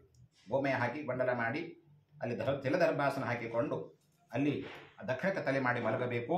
ಮಾಗಿದಾಗ ವಿಶೇಷವಾಗಿ ನಮ್ಮನ್ನು ಪರಮಾತ್ಮ ಯಮದೂತರಲ್ಲ, ಯಮ ಭಟರು ಅಲ್ಲ, ಆಗ ವಿಷ್ಣು ದೂತರು ಬಂದು ಕರ್ಕೊಂಡು ಹೋಗ್ತಾ ಇದ್ದಾರೆ. ಅದಕ್ಕೆ ಅಂಥ ಸಮಯದಲ್ಲಿ ಹೇಗಿರಬೇಕು. ಆಮೇಲೆ ಯಾವತ್ತು ಭೂಮಿ ಪವಿತ್ರವಾಗಿರ್ತಕ್ಕಂಥದ್ದು, ಈ ಭೂಮಿ ಏನಿದೆ ಪವಿತ್ರವಾಗಿರ್ತಕ್ಕಂಥ, ಅದಕ್ಕೆ ಭೂಮಿ ಮೇಲೆ ಮಲಗಬೇಕು ಅಂತ. ಕೊನೆಗೆ ಎಲ್ಲೇ ದೇಹ ಬಿಟ್ಟಿದ್ರು ಕೂಡ ಕೆಳಗೆ ತಂದೆ ಮಲಗಿಸ್ತಕ್ಕಂಥ, ಹಾಸಿಗೆ ಮೇಲೆಲ್ಲ, ಚಾಪಿ ಮೇಲೆ ಅಥವಾ ತಿಲದರ್ಭಾಸನ ಮೇಲೆ ಮಲಗಿಸ್ಬೇಕು. ಹಾಸಿಗೆ ಯಾವುದೂ ಇರಬಾರ್ದು, ತಿಲದರ್ಭಾಸನ ಮೇಲೆ ಮಲಗಿಸ್ಬೇಕು. ಹಾಗಾಗಿ ಯಾವತ್ತು ಭೂಮಿಯ ಪವಿತ್ರ, ಅದಕ್ಕೆ ಸಾರಿಸ್ತಕ್ಕಂಥ ಭೂಮಿ ಪುನಃ ಮತ್ತು ಸಾರಿಸುವುದರಿಂದ ಪವಿತ್ರವಾಗ್ತಾ ಇದೆ. ಅಗ್ನಿಹೋತ್ರ ಶ್ರಾದ್ದ ಭೋರ್ಮಣ ಭೋಜ ದೇವ ಪೂಜಾದಿಗಳನ್ನು ಮಾಡತಕ್ಕಂಥ ಆತುರ ಕರ್ಮಗಳನ್ನು ಸಾರಿಸಿ ಮಂಡನ ಮಾಡ್ತಕ್ಕಂಥದ್ರಲ್ಲಿ ಎಂದೂ ಮಾಡಬಾರದು. ಈ ಹಾಸಿಗೆ ಮೇಲೆ ಮಂಚ ಮೇಲೆ ಯಾಕೆ ದೇಹ ಬಿಡಬಾರ್ದು, ಅಲ್ಲಿ ಪ್ರೇತತ್ವ ಬರಲಿಕ್ಕೆ ಇದು ಬರ್ತದೆ, ದೇಹದಲ್ಲಿ ಸೇರ್ಕೋತಾವೆ, ಅಂತರದಲ್ಲಿ ಪ್ರವೇಶ ಮಾಡ್ತಾವೆ ಪ್ರೇತಗಳು, ಭೂಮಿಗೆ ಹತ್ತುವುದಿಲ್ಲ. ಅದಕ್ಕೆ ದೇಹವನ್ನು ಭೂಮಿ ಮೇಲೆ ಮಲಗಿಸಬೇಕು. ಹುಟ್ಟಿದವರು ದೇಹ ಶುದ್ಧಿಯ ಸಲುವಾಗಿ 1000 ಚಾಂದ್ರವೃತ ಮಾಡಿದ್ದು, ಒಮ್ಮೆ ಗಂಗಾಜಲವರು ಮಾಡಿದ್ದಕ್ಕೆ 1000 ಸಮಯ ಇರತಕ್ಕಂಥ ಅವಕ್ಕೆ ದೇಹ ಬಿಡ್ತಕ್ಕಂಥ ಕಾಲದಲ್ಲಿ ಅದಕ್ಕೆ ಮಮ್ಮನೆ ಗಂಗಾ ಅಂತ ಇಟ್ಕೊಂಡಿರ್ತಾರೆ. ಗಂಗಾ ಇರಬೇಕು. ಅವತ್ತು ದೇಹ ಬಿಡ್ತಕ್ಕಂಥ ಕಾಲದಲ್ಲಿ ಆ ಗಂಗೆಯ ಗಿಂಡಿಯನ್ನು ಒಡೆದು ಆ ಬಾಯಲ್ಲಿ ಹಾಕಬೇಕು, ಗಂಗಾ ಜಲವನ್ನು ಹಾಕಬೇಕು. ಅಷ್ಟು ಪುಣ್ಯವನ್ನು ಕೊಡ್ತಕ್ಕಂಥದ್ದು ಗಂಗೆಯ ಮಹತ್ವವನ್ನು ಹೇಳ್ತಾ ಇದ್ದಾರೆ. ಅಂಥ ಸಮಯದಲ್ಲಿ ಗಂಗೆ ಗಂಗೆ ಅಂತ ನಾಮೋಚ್ಚಾರಣೆ ಮಾಡಿದರೆ ಅವನ ಮರಣಾನಂತರ ವಿಷ್ಣು ಲೋಕವನ್ನು ಪುನರ್ಜನ್ಮವನ್ನೇ ಪಡೆಯುವುದಿಲ್ಲ. ಅದಕ್ಕೆ ಒಬ್ಬ ವೇದ ಆ ನದಿಯ ಗಂಗೆ ನದಿ ಸುತ್ತಲೂ ಕೂಡ ಬೇಡರಮ ಎಲ್ಲ ದಾರಿಹೋಕರನ್ನ ಕೊಲ್ತಾ ಇದ್ದ, ಪ್ರಾಣಿಗಳನ್ನು ಸಂಹಾರ ಮಾಡ್ತಾ ಇದ್ದ, ಹೀಗೆ ತನ್ನ ಉಪಜೀವನ ನಡ್ಕೊತಾ ಹೋಗ್ತಾ ಇದ್ದ. ಒಂದು ದಿವಸ ಒಂದು ಸಿಂಹ ಬೇಟೆಯಾಡಿ ಅವನ್ನ ತಿಂದು ಎಲ್ಲ ಅಸ್ಥಿಗಳನ್ನು ಇಲ್ಲೇ ಹೊರಗೆ ಬಿಟ್ಟು ಹೋಗಿ, ದಾರಿ ಹೋಗೋರು ನಮ್ಮ ಕಾಲಿ ನಡ್ತಾವೆ ಅಥವಾ ಚುಸ್ತಾವೆ ಅಂತೇಳಿ ಒಂದು ಕೋಲಿನಿಂದ ಎಲ್ಲ ಗಂಗೆಯ ಅಲ್ಲಿ ಸರಿಸಿದಾಗ, ಗಂಗೆಯಲ್ಲಿ ಹಾಕಿದಾಗ ಅವನೆಲ್ಲ ಮಾಡಿದ ಪಾಪಗಳ ಪರಿಹಾರ. ಬೇಡರಮ ವ್ಯಾಧ ಎಷ್ಟು ಪ್ರಾಣಿಯನ್ನು ಕೊಂದಿದ್ದ, ಎಷ್ಟೋ ಜನರನ್ನು ಕೊಂದಿದ್ದ, ಎಷ್ಟೋ ಪಾಪ ಮಾಡಿದ್ದ. ಅವನ ಅಸ್ಥಿಗಳು ಗಂಗೆಯಲ್ಲಿ ಬಿದ್ದಿದ್ದರಿಂದ ಎಷ್ಟೋ ಪಾಪಗಳು ನಶಿಸಿ ಹೋಗಿ ಉತ್ತಮ ಲೋಕವನ್ನು ಪ್ರಯಾಣ ಮಾಡ್ತಾ ಇದ್ದ. ಅದಕ್ಕೆ ಅಷ್ಟು ಗಂಗೆಯ ಮಹಿಮೆ ಹೇಳ್ತಾರೆ. ಅದಕ್ಕೆ ಮನುಷ್ಯ ಜೀವನ ಇರಬೇಕು, ಮತ್ತೊಬ್ಬರಿಗಿಲ್ಲ. ಆ ಗಂಗಾ ಒಳಗೆ ಬೇಕಾದಷ್ಟು ಕಪ್ಪಿ ವಾಸ ಮಾಡ್ತಾವೆ, ಮೀನು ವಾಸ ಮಾಡ್ತಾವೆ, ಬೇಕಾದಷ್ಟು ಕ್ರಿಮಿಕೀಟ ವಾಸ ಮಾಡ್ತಾರೆ. ಅವರಿಗೆ ಸದ್ಗತಿ ಇಲ್ಲ. ಅವಕ್ಕೆ ಮಾನವರಿಗೆ ಮಾತ್ರ ಸದ್ಗತಿ ಅಂತ ಹೇಳ್ತಾನೆ. ಹಾಗಾಗಿ ಆ ಮಾನವ ಹೇಗಿದ್ದಾನೆಂದ್ರೆ ಇಷ್ಟೆಲ್ಲ ತಪ್ಪು ಮಾಡಿರ್ತಾನಲ್ಲ, ಅಷ್ಟು ದೇವರ, ಈಗ ನಾವೆಲ್ಲ ಅಸ್ಥಿಗಳನ್ನ ಗಂಗೆಯಲ್ಲಿ ಹಾಕಿ ಬರ್ತೀವಿ. ಈ 3 ದಿವಸ ಇಲ್ಲೇ ಹಂಕೆ ಒಳಗೆ ಹೋಗಿದ್ರು, ಎಲ್ಲಿ ಹೋಗಿದ್ರು ಗೊತ್ತಿಲ್ಲ, ಹರಿಯಕ್ಕೆ ಹೋಗ್ತಾ ಇರ್ತವೆ. ಇಲ್ಲೇ ಮಲಪ್ರಭಾ ನದಿ ತುಂಬಿ ಹರಿತಾ ಇದೆ ಇವನಂತೂ. ಇಲ್ಲಿ ಹಾಕಿದ್ರೆ ಎಲ್ಲ ನದಿಗಳು ಸಮುದ್ರ ಸೇರುವಂತೆ, ಎಲ್ಲ ಗಂಗಾ ನದಿಯು ಸಮುದ್ರಕ್ಕೆ ಬರ್ತದೆ, ಎಲ್ಲ ನದಿಯು ಸಮುದ್ರ ಸೇರುವಂತೆ ನಾವು ಹಾಕಿರ್ತಕ್ಕಂಥ ಅಸ್ಥಿಗಳು ಆ ಗಂಗೆಯಲ್ಲಿ ಬಿದ್ದ ಹಾಗೆಯೇ ಅವರಿಗೆ ಸದ್ಗತಿ ಕೊಡತಕ್ಕಂಥದ್ದು. ಎಷ್ಟೋ ಮಂದಿ ಇವತ್ತಿಗೂ ಕೂಡ ಎಲ್ಲೋ ವಿಮಾನದಲ್ಲಿ ಹೋಗಿ ಆ ಗಂಗೆಯಲ್ಲಿ ಹಾಕಿ ಬರ್ತಕ್ಕಂಥವ್ರು ಉಂಟು. ಅದೇ ಶುದ್ಧ ಮಡಿಯಿಂದ ನಾವು ನಮ್ಮಲ್ಲಿ ಸೂತಕ ಇದ್ದರೂ ಕೂಡ ಒಳ್ಳೆಯ ಮಡಿಯಿಂದ ತೊಗೊಂಡು ಹೋಗಬೇಕು ಅಂತ ಹೇಳ್ತಾರೆ. ಅಲ್ಲೇ ವಿಮಾನದಲ್ಲಿ ತೊಗೊಂಡು ಹೋದೆ ಅವ್ರು ಮುಟ್ಟಿದೆ ಇವರು ಮುಟ್ಟಿದೆ ಮುಟ್ಟಿಸ್ಬಾರ್ದು, ನಮ್ಮ ದೇಹವನ್ನು ಮುಟ್ಟಿಸ್ಬಾರ್ದು ಅಂತ. ಹಾಗಾಗಿ ನಾವು ಶುದ್ಧ ರೀತಿಯಿಂದ ಆ ಅಸ್ಥಿಗಳನ್ನು ತೆಗೆದುಕೊಂಡು ಹೋಗಿ ಅಲ್ಲಿ ಅಸ್ಥಿ ವಿಸರ್ಜನೆ ಮಾಡಿಕೊಂಡು ಅಲ್ಲಿ ಬರುವಾಗ ಸ್ನಾನ ಮಾಡಿಕೊಂಡು ತಂದೆ ತಾಯಿಗೆ ಸದ್ಗತಿಯನ್ನು ಕೊಡಿಸು ಸ್ವಾಮಿ ಅಂತ ಇಷ್ಟು ಪ್ರಾರ್ಥನೆ ಮಾಡಿಕೊಂಡು ಬಂದು ಭೋಗರಾಸ ಕೊಟ್ಟು ಊಟ ಮಾಡಿದರೆ ಹಾಗಾಗಿ ಅಂಥವ್ರಿಗೆ ಒಳ್ಳೆಯ ಸಾವು ಬರ್ತದೆ. ಹಾಗಾಗಿ ಊರ್ಧ್ವಧಾರಗಳಿಂದ ಹೆಂಗೆ ಹೋಗ್ತದೆ ಅಂತಾನೆ. ಮುಖಂಚ ಚಕ್ಷುಷೀನಾಶೆ ಕರುಣಧಾರಾಣಿ ಸತ್ತಚೆ ಎಬ್ಬೆ ಸುಕೃತಿನೋ ಯಾಂತಿ ಯೋಗಿಸ್ತಾಲನುದಾಹ. ಊರ್ಧ್ವಧಾರ ಒಳ್ಳೆಯ ಪರಮ ಪುರುಷನ ಪ್ರಾಣ ಹೇಗೆ ಹೋಗ್ತದೆ ಅಂತ ಹೇಳ್ತಾರೆ. ಊರ್ಧ್ವಧಾರಗಳೆಂದರೆ ಮುಖ, ಪಯತ್ರ, ನಾಸಿಕ, ಹೊಳ್ಳೆ, ಕರ್ಣ 7 ದ್ವಾರಗಳಿಗೆ ಊರ್ಧ್ವಧಾರಗಳಂತಾರೆ. ಹಿಂಗೂ ಹೋಗ್ತದೆ, ಮುಖದಿಂದ ಹೋಗ್ತದೆ ಪ್ರಾಣ. ಹಾಗಾಗಿ ನಾಸಿಕ 2 ಮೂಗಿನ ಹೊಳ್ಳೆಗಳಿಂದ ಹೋಗ್ತದೆ, ಹೊಳ್ಳೆ ಆಮೇಲೆ ಕರ್ಣ 2 ಕಿವಿಗಳಿಂದ ಹೋಗ್ತಾ ಇವೆ. ಇವು 7 ದ್ವಾರಗಳಿಗೆ ಊರ್ಧ್ವಧಾರಗಳಂತಾರೆ. ಏನಿದು ಊರ್ಧ್ವಧಾರಗಳಿಂದ ಹೋದರೆ ಆ ದೇಹ ಇನ್ನೂ ಮಲಿಕೊಂಡಿದೆ ಏನೋ ಅಂತ ಅನಿಸ್ತದೆ. ವಿಕ್ರಮಗಳಲ್ಲ, ಕೆಲವೊಂದು ದೇಹವನ್ನು ನೋಡಿದರೆ ಅಕ್ರಾವಿಕ್ರ ಏನು ನೋಡ್ಲಿಕ್ಕಾಗೋದು ಬಿಟ್ರಿ ಅಂತ ಮತ್ತೆ ಎಲ್ಲ ಹೊರಗೆ ಹೋಗ್ಬಿಡ್ತಾರೆ. ಅವ್ರಿಗೆ ಮಕ್ಕಳಿಗೆ ಯಾರ್ಯಾರು ವಾಸವನ್ನು ಕೂತ್ಕೊಂಡಿರ್ತಾರೆ, ಅಳ್ತಿರ್ತಾರೆ. ಉಳಿದವ್ರಿಗೆ ನೋಡಿದವ್ರಿಗೆ ಹಾಗಾಗಿ ಅವರಿಗೆ ಕೆಟ್ಟ ಅನಿಸ್ತದೆ, ಏನಪ್ಪ ಹೀಗ್ಯಾಕಾಯಿತು ಅಂತ. ಊರ್ಧ್ವಧಾರಗಳಿಂದ ಮುಖ ಹೋದರೆ ಈಗ ಮಲ್ಕೊಂಡಿದ್ದಾನೇನು ಪ್ರಾಣಿ ಅಂತ ಇನ್ನೂ ಮಾತಾಡಿಸ್ಬೇಕು ಅಂತ ಅನಿಸುತ್ತೆ. ಹಾಗೆ ಅಂತ ಸಾವು ಬರ್ತದೆ. ಈ ಊರ್ಧ್ವಧಾರಗಳಂತಾರೆ. 7 ದ್ವಾರಗಳ ಸುಕೃತ ಪುರುಷನ ಪ್ರಾಣಗಳು ಹೋಗ್ತಾ ಇವೆ. ಹಾಗೆ ಯೋಗಿಗಳ ಪ್ರಾಣದ ತಾಳರಂಧ್ರದಿಂದ ಹೋಗ್ತಾ ಇವೆ. ಅದಕ್ಕೋಸ್ಕರವಾಗಿ ಆಧಾರವಿಲ್ಲದ ಗಿಡ ಗಾಳಿಯಿಂದ ಹೇಗೆ ಬೀಳ್ತಾ ಇದೆಯೋ, ವಾಯು ಹಾರಿ ಹೋದ ಮೇಲೆ ಶರೀರವು ಬಿದ್ದು ಹೋಗ್ತಾ ಇದೆ. ಮರಣ ಹೊಂದಿದ ಮೇಲೆ ದೇಹಕ್ಕೆ 3 ಅವಸ್ಥೆಗಳಾಗ್ತವೆ. ದೇಹ ಬಿದ್ದು ಹೋದ ಮೇಲೆ 3 ಅವಸ್ಥೆಗಳಾಗ್ತವೆ. ಏನು ಅವಸ್ಥೆ? 1ನೇದು ಅದರಲ್ಲಿ ಕ್ರಿಮಿಗಳು ಹುಟ್ಟಲಿಕ್ಕೆ ಶುರುವಾಗ್ತವೆ. ಯಾಕೆ ಶಗಣಿ ಹಾಕಿರ್ತದ ನೋಡ್ರಿ, ಒಂದಷ್ಟು ಕ್ರಿಮಿಗಳು ಹುಟ್ಟಿರ್ತಾವೆ, ಕ್ರಿಮಿಗಳು ಹುಟ್ಟುತ್ತವೆ. ಹಾಗೆ ನಮ್ಮ ದೇಹದಲ್ಲಿ ಕೂಡ ಈ ದೇಹ ಇದ್ದಾಗ, ಜೀವ ಇದ್ದಾಗ ಯಾವ ಕ್ರಿಮಿಗಳಿಗೂ ಅಲ್ಲಿ ಹುಟ್ಟಲಿಕ್ಕೆ ಆಸ್ಪದ ಇರುವುದಿಲ್ಲ. ಹುಟ್ಟಲಿಕ್ಕೆ ಇರ್ತಾವೆ, ಇಲ್ಲ ಅಂತಲ್ಲ, ಕ್ರಿಮಿಗಳು ಇದ್ದೇ ಇರ್ತವೆ. ಆದರೆ ಮತ್ತೆ ಹೊತ್ತಕ್ಕಂಥದ್ದು ಇರುವುದಿಲ್ಲ. ಅದು ಇಲ್ಲಿ ಕ್ರಿಮಿಗಳು ಹುಟ್ಟಲಿಕ್ಕೆ ಪ್ರಾರಂಭವಾಗ್ತಾ ಇವೆ. ಹಾಗಾಗಿ ಅವಸ್ಥೆಗಳಾಗ್ತಾ ಹಿಂದೇನು ಒಂದೇ ಅದರಲ್ಲಿ ಕ್ರಿಮಿಗಳು ಹುಟ್ಟುತ್ತಾ ಇವೆ. ಪ್ರಾಣಿಗಳನ್ನು ಅದನ್ನು ತಿಂದು ನಮ್ಮ ದೇಹವನ್ನು ತಿಂದು ವಿಷ್ಣು ಮೂರ್ತ ರೂಪದಲ್ಲಿ ಹೊರಗೆ ಹಾಕ್ತಾ ಇವೆ. ಅಥವಾ ಕೆಲ ಬಾಂಧವರು ಕೂಡ ಅದನ್ನು ಸುಟ್ಟು ಬೂದಿ ಮಾಡಬೇಕಾಗ್ತದೆ. ಅಷ್ಟು ವಾಸನೆಯುಕ್ತವಾಗಿರುತ್ತದೆ. ಈ ದೇಹದಷ್ಟು ವಾಸನೆ ಮತ್ತೊಂದು ಯಾವುದೂ ಇಲ್ಲ ಅಂತ. ಈ ದೇಹದಷ್ಟು ವಾಸನೆ ಯಾವುದೂ ಬರುವುದಿಲ್ಲ. ಅದಕ್ಕೋಸ್ಕರವಾಗಿ ಆದಷ್ಟು ಬೇಗನೆ ದಹನ ಕ್ರಿಯೆ ಮಾಡ್ರಿ. ಅಂದರೆ ದೇಹ ಬಿಸಿ ಇರುವಾಗಲೇ. ನಮ್ಮಲ್ಲಿ ಇವರೆಲ್ಲ ಇತರೆ ಮಂದಿ ಅಂತಾರೆ, ಏನ್ರಿ ಇನ್ನು ಬ್ರಾಹ್ಮಣರು ಇನ್ನು ಕುಟು ಅಂತಿರ್ತಾರೆ, ಅವಾಗ ತೊಗೊಂಡು ಹೋಗ್ಬಿಡ್ತಾರೆ ಅಂತ. ಅಂದರೆ ಉದ್ದೇಶ ಇಷ್ಟೇ, ದೇಹ ಹಳಸ್ಲಿಕ್ಕೆ ಕೊಡಬಾರ್ದು. ಹಳಸಿದ್ದನ್ನು ಅಗ್ನಿದೇವರಿಗೆ ಕೊಡಬಾರ್ದು. ನೀವು ಹಳಸಿದ್ದನ್ನು ಊಟ ಮಾಡ್ತೀರಿ ನೀವು? ಹೇಗೆ ನೀವು ಹಳಸಿದ್ದನ್ನು ಊಟ ಮಾಡೋದಿಲ್ವೋ, ಅಗ್ನಿದೇವರಿಗೆ ಹಳಸಿದ್ದು ಕೊಟ್ಟರೆ ಕೊಡಬಾರ್ದು ಅಂತ ಶಾಸ್ತ್ರ. ಬಿಸಿ ಇರುವಾಗಲೇ, ದೇಹ ಬಿಸಿ ಇರುವಾಗಲೇ ಅಗ್ನಿ ಸಂಸ್ಕಾರ ಮಾಡ್ರಿ ಅಂತ ಅಗ್ನಿ ಮೇಲೆ ಇಟ್ಟು, ಮಗನಾಗಿರ್ತಕ್ಕಂಥ ಕ್ರವ್ಯ ಅಗ್ನಿಯೇ ಈ ದೇಹಕ್ಕೆ ಸದ್ಗತಿಯನ್ನು ಕೊಡಿಸುವಂತ ಅಗ್ನಿ ಸಂಸ್ಕಾರ ಮಾಡಬೇಕು ಅಂತ ಹೇಳ್ತಾರೆ. ಅದು ಮಕ್ಕಳ ಕರ್ತವ್ಯ. ಅಂತ ತಿಂದು ವಿಷ್ಣು ರೂಪ ಹೊರಗೆ ಹಾಕ್ತಾ ಇವೆ. ಬಾಂಧವರು ಕೂಡ ಅದನ್ನು ಸುಟ್ಟು ಬೂದಿ ಮಾಡ್ತಾರೆ. ಲೇ ಮಾನವ, ಇಂಥ ದೇಹವನ್ನು ಪಡೆದು ಕ್ಷಣದಲ್ಲಿ ನಾಶವಾಗ್ತಕ್ಕಂಥ ಎಷ್ಟು ಗರ್ವ ಅಭಿಮಾನ ಪಡ್ತಾ ಇದ್ದೀಪ. ಏನು ಒಂದು ಸಣ್ಣ ವಸ್ತುಗೋಸ್ಕರವಾಗಿ ಏನು ಜಗಳಾಡ್ತೀವ್ರಿ, ಏನು ಹೊರೆಯಾಡ್ತೀವಿ, ಎಷ್ಟು ನ್ಯಾಯ, ಎಷ್ಟು ಜಗಳ. ತಂದೆ ಮಗನ ಕೊಲ್ತಾನೆ, ಮಗ ತಂದೆಯನ್ನು ಕೊಲ್ತಾನೆ, ಇಬ್ಬರು ಸೇರಿ ಮತ್ತೊಬ್ಬರನ್ನು ಕೊಲ್ತಾರೆ. ಏನು ತೊಗೊಂಡು ಹೋಗ್ತೀವಿ? ಎಲ್ಲ ಇಲ್ಲೇ ಬಿಟ್ಟು ಹೋಗ್ತೀವಿ. ಯಾವುದು ಎಲ್ಲ ಇದೆ. ನಿಮ್ಮ ಮಾವನವರು ಬಿಟ್ಟು ಹೋದರು, ಏನು ತೊಗೊಂಡು ಹೋಗ್ಯಾರ? ಎಲ್ಲ ಇಲ್ಲೇ ಇದೆ. ಅಂದರೆ ಎಲ್ಲ ಇದ್ದಿದ್ದೆಲ್ಲ ದಾರ ಮಾಡಬೇಕು ಅಂತ ಅರ್ಥ ಅಲ್ಲ. ಇದ್ದಾಗ ಯಾವ ಕಾಲದಲ್ಲಿ ಏನು ಮಾಡಬೇಕೋ ಆ ಕಾರಣವನ್ನು ಮಾಡಬೇಕು. ಶ್ರಾದ್ದ ಮಾಡುವಾಗ ಅಲ್ಲಿ ಇದು ಮಾಡಬಾರ್ದು, ಏನು ಕಡಿಮೆ ಅಂತ ಆಗಬಾರ್ದಲ್ಲಿ ಶ್ರೇಷ್ಠ ರೀತಿಯಿಂದ ಮಾಡಬೇಕು. ಎಲ್ಲೆಲ್ಲೂ ಎಷ್ಟು ಖರ್ಚು ಮಾಡಬೇಕು. ಒಂದು ಹೋಟೆಲ್ಗೆ ಹೋದರೆ ಎಷ್ಟೆಷ್ಟು ಖರ್ಚು ಮಾಡಿ ತಿಂದು ಬರ್ತೀವಿ, ಅರ್ಧ ತಿಂತೀವಿ, ಅರ್ಧ ಅಲ್ಲೇ ಬಿಟ್ಟು ಬರ್ತೀವಿ. ಅಂತ ದೇಹ ಕೊಟ್ಟ ತಂದೆ ತಾಯಿಗಳೇ ನಾವು ವಿಚಾರ ಮಾಡ್ತೀವಿ. 2 ಬಾಳೆಹಣ್ಣು ತರಲು ನಾವು ಸೇರ್ದಕ್ಕಂದ್ರೆ ಏನು ಅರ್ಥ ಅಲ್ರಿ? ಅವ್ರು ಬಾಜುಕರು ಕೂತು ಅವ್ರು ತಂದಿರ್ತಾರೆ, 2 ಬಾಳೆಹಣ್ಣು ಕೊಡ್ರಿ. ಅಂದರೆ ಶ್ರಾದ್ದವನ್ನು ಶ್ರದ್ಧೆಯಿಂದ ಮಾಡ್ತಕ್ಕಂಥ. ಸ್ವಲ್ಪ ಖರ್ಚಾಗಲಿ, ಏನು ತೊಂದರೆ ಇಲ್ಲ. ಅದರಿಂದ 4 ಜನ ಬದುಕ್ತಾರೆ ಅಂತ ಹೇಳಿದ್ರೆ ಸಂತೋಷ ಪಡಬೇಕು. ಒಳ್ಳೆ ದಕ್ಷಿಣೆಯನ್ನು ಕೊಟ್ಟು ಬರಬೇಕು. ಯಾವುದೂ ಇಲ್ಲ, ಕಡಿಮೆ ಆಗುವುದಿಲ್ಲ. ನಮಗೆ ಹೆಚ್ಚಿಗೆ ಕೊಡ್ತಾನೆ ವಿನ ದೇವರು, ಕಡಿಮೆ ಅಂತೂ ಮಾಡೋದಿಲ್ಲ. ನಾವು ಅನ್ಕೋತೀವಿ ಖರ್ಚಾಯ್ತು ಅಂತಂತೇವೆ ಅಷ್ಟೇ. ಗಂಡ ಹೆಂಡತಿ ಇದ್ರೆ ಗಂಡನೊಬ್ಬನೇ ಕಳಿಸ್ತಾನೆ, ಇನ್ನೊಬ್ಬನ ಶ್ರಾದ್ದ ಮಾಡ್ಕೊಂಬ, ನಾ ಬರೋದಿಲ್ಲ ಅಂತ, ಮತ್ತೆ 300 ರೂಪಾಯಿ ಊಟಕ್ಕೆ ಕೊಡಬೇಕು ಅಂತ ಈ ವಿಚಾರ ಮಾಡ್ತಾರೆ. ಮಾಡಬಾರ್ದಾಗಿ ನೀವು ಉಳಿಕೆದು ಕಡಿಮೆ ಮಾಡಿರಿ, ದೇವ್ರ ಪೂಜೆ ಕಡಿಮೆ ಮಾಡಿರಿ, ಮತ್ತೊಂದು ಕಡಿಮೆ ಮಾಡಿರಿ, ದೇವರು ಕ್ಷಮಾ ಮಾಡ್ತಾನೆ. ಪಿತೃಗಳ ಹಾಗಲ್ಲ. ನಾವು ಎಲ್ಲಿ ಕಡಿಮೆ ಮಾಡ್ತೇವೋ ಪಿತೃಗಳಂತಾರೆ ಎಂಥ ಮಗ ಹುಟ್ಟಿದೇವು ಮಾರ ಅಂತ.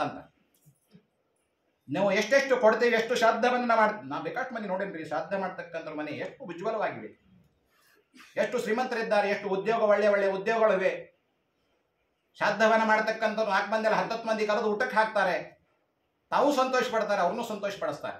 ಹರಿಭಟ್ನವ್ರು ಅಂತಿದ್ದಾರೆ, ಕೇಳಬೇಕು ನೀವು, ಎಜುಪಿ ನಗರದಾಗ ಎಂಥ ಶ್ರದ್ಧೆಯಿಂದ ಮಾಡ್ತಾರೆ. ಎಲ್ಲ ಮಕ್ಕಳು ಇವತ್ತು ಕೂಡ ಅಷ್ಟು ಮಕ್ಕಳು ಒಂದೇ ಕಡೆ ಮಾಡ್ತಾರೆ.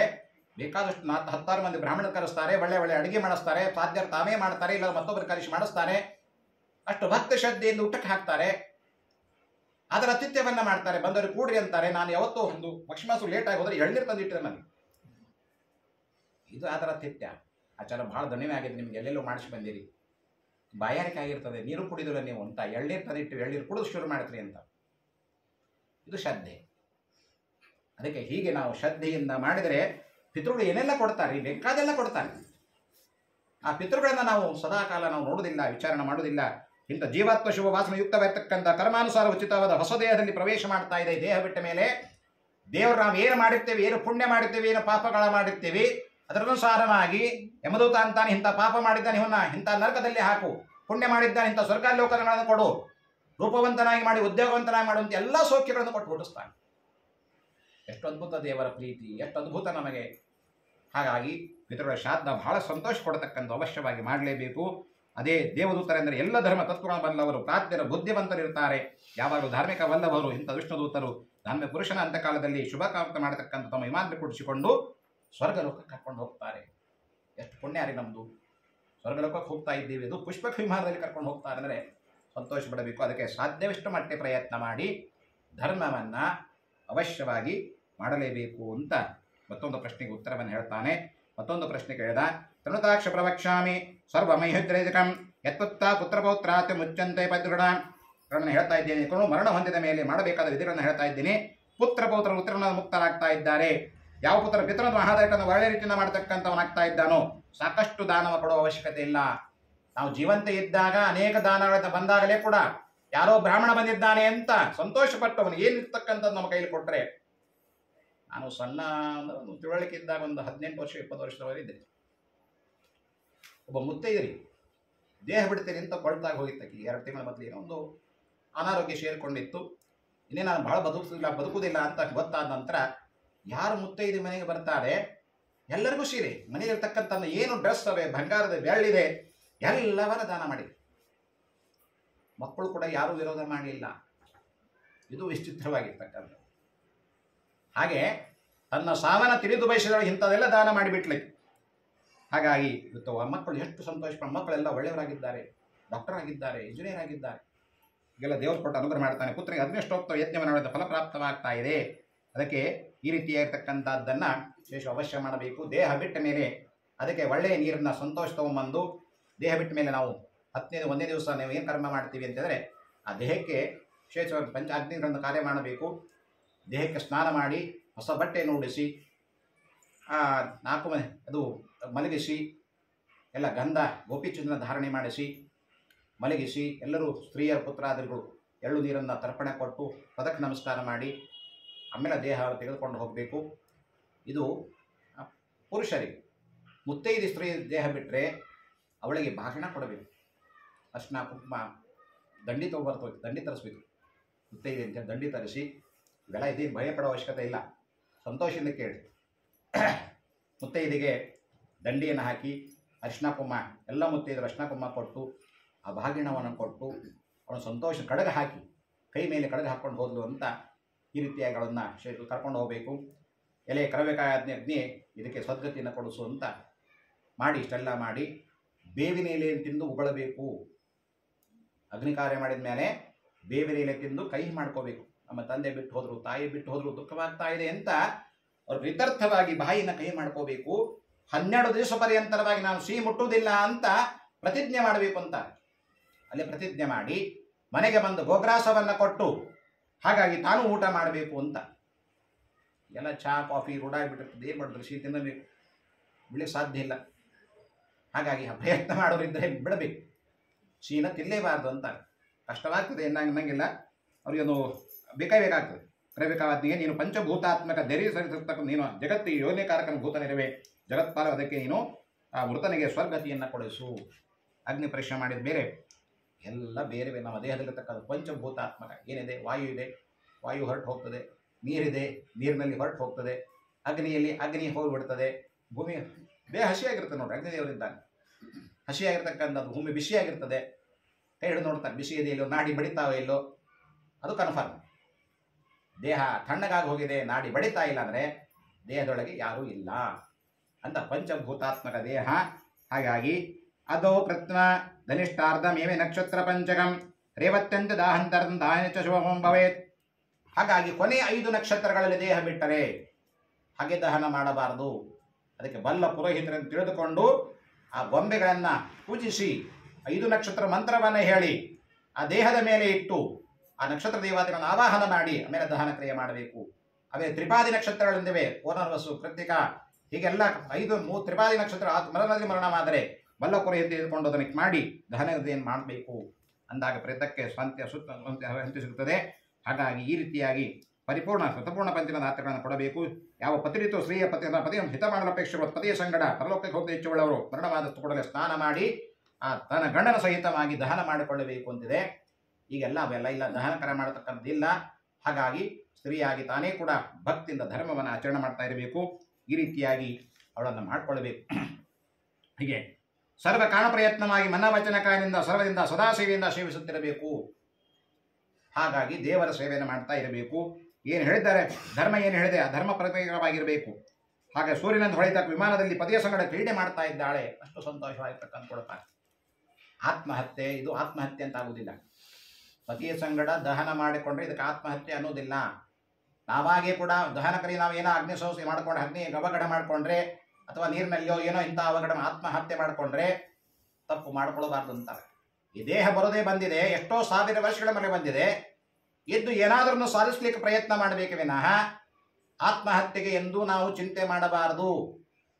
ಆತ್ಮಹತ್ಯೆ ಮಹಾಪಾಪ. ದೇಹ ಬರೋದೇ ಬಹಳ ಕಷ್ಟ, ಬಂದಿದೆ, ಏನೇ ಕಷ್ಟ ಇರ್ಬೋದು, ಇಲ್ಲ ಅಂತಲ್ಲ. ಏನೋ ಯಾರಿಂದ ಕಷ್ಟ ಆಗ್ತಾ ಇದೆ, ದುಡ್ಡಿಂದ ಕಷ್ಟ ಆಗ್ಬೋದು, ದೇಹದಿಂದ ಕಷ್ಟ ಆಗ್ಬೋದು, ಅನಾರೋಗ್ಯದಿಂದ ಕಷ್ಟ ಆಗಬಹುದು. ಇಷ್ಟೆಲ್ಲ ಕಷ್ಟ ಬಂದರೂ ದೇಹ ತೊಗಲಿಸ್ಲಿಕ್ಕೆ ಪ್ರಯತ್ನ ಮಾಡಬಾರ್ದು. ಏನು ದಿವಸ ಅನಾರೋಗ್ಯ, ಮತ್ತೊಬ್ಬರಿಗೆ ಬೇಸರ ಹೋಗಿದ್ರಿ, ನಂದು ಬೇಡ, ದೇಹ ಇರೋದು ಬೇಡ ಅಂತ ಎಲ್ಲರೂ ಏನೋ ಅವಘಡ ಮಾಡ್ಕೊಂಬೇಡಿ, ತಪ್ಪು ಅಂತ ದೇವರು ಪ್ರಾರ್ಥನೆ ಮಾಡಬೇಕು. ಇವನ್ನೆಲ್ಲ ಸಹಿಸ್ಕೊಂಡು ಕಷ್ಟ ಕೊಟ್ಟಿದ್ದರೆ ಇರಲಿ, ಕಷ್ಟ ಬರಲಿ, ನನಗೆ ಕಷ್ಟ ಬೇಡ ಅಂತ ಹೇಳೋದಿಲ್ಲ, ಕಷ್ಟವನ್ನು ಸಹಿಸ್ತಕ್ಕಂಥ ಶಕ್ತಿನ ನನಗೆ ಕೊಡು ಅಂತ. ಕಷ್ಟ ಬರಲಿ, ಬೇಡ ಅಂತ ಹೇಳಬೇಡ್ರಿ. ಬರೀ ಸುಖಾನ ಬೇಕಾದ್ರೆ ಹೆಂಗ್ರಿ? ಕಹಿ ಸಿಹಿ ಎರಡನ್ನೂ ಸ್ವೀಕಾರ ಮಾಡಲಿಕ್ಕೆ ಪ್ರಯತ್ನ ಮಾಡಬೇಕು. ಕಷ್ಟ ಬಂದು ಸಹಿಸ್ತಕ್ಕಂಥ ಶಕ್ತಿಯನ್ನು ಕೊಡು ಪರಮಾತ್ಮ, ನಾನು ಕಷ್ಟಗಳನ್ನು ಅನುಭವಿಸ್ತೀನಿ, ಅದಕ್ಕೆ ಕಷ್ಟವನ್ನು ಪರಿಹಾರ ಮಾಡ್ತಕ್ಕಂಥ ಏನಾದರೂ ಪ್ರಯತ್ನ ಇದ್ರೂ ಅದನ್ನು ಮಾಡ್ತೀನಿ. ಹಾಗೆ ಬೇಡ್ಕೊಳ್ಬೇಕಿನ ಆ ಆತ್ಮಹತ್ಯೆ ಸದಾಕಾಲ ಮಾಡ್ಕೋಬಾರ, ಪ್ರಯತ್ನನೂ ಕೂಡ ಮಾಡಬಾರ್ದು ಅಂತಾರೆ. ಯಾಕಂದರೆ ಆತ್ಮಹತ್ಯೆ ಮಾಡಿಕೊಂಡ್ರೆ ಬ್ರಹ್ಮ ರಾಕ್ಷಸರಾಗಿ ಹುಟ್ಟಬೇಕಾಗ್ತದೆ. ಆತ್ಮಹತ್ಯೆ ಮಹಾಪಾಪ ಅಂತ ಹೇಳ್ತಾರೆ. ಮರಣ ಹೊಂದಿದ್ರೆ ನಾವು ಶರೀರಾರ್ಧ ಸುಟ್ಟ ಮೇಲೆ ಆಮೇಲೆ ಸನ್ಯಾಸಿಗೆ ಯಾವುದೇ ಸೂತಕ ಇರುವುದಿಲ್ಲ.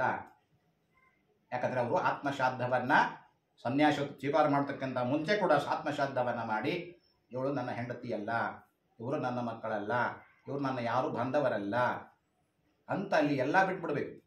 ಜನವಾರ ಕೂಡ ತೆಗೆದು ಹಾಕಿಬಿಡ್ಬೇಕು, ಜನವಾರ ನಂದಲ್ಲ ಅಂತ. ಏನನ್ನೂ ಅಪೇಕ್ಷೆ ಪಡಬಾರದು.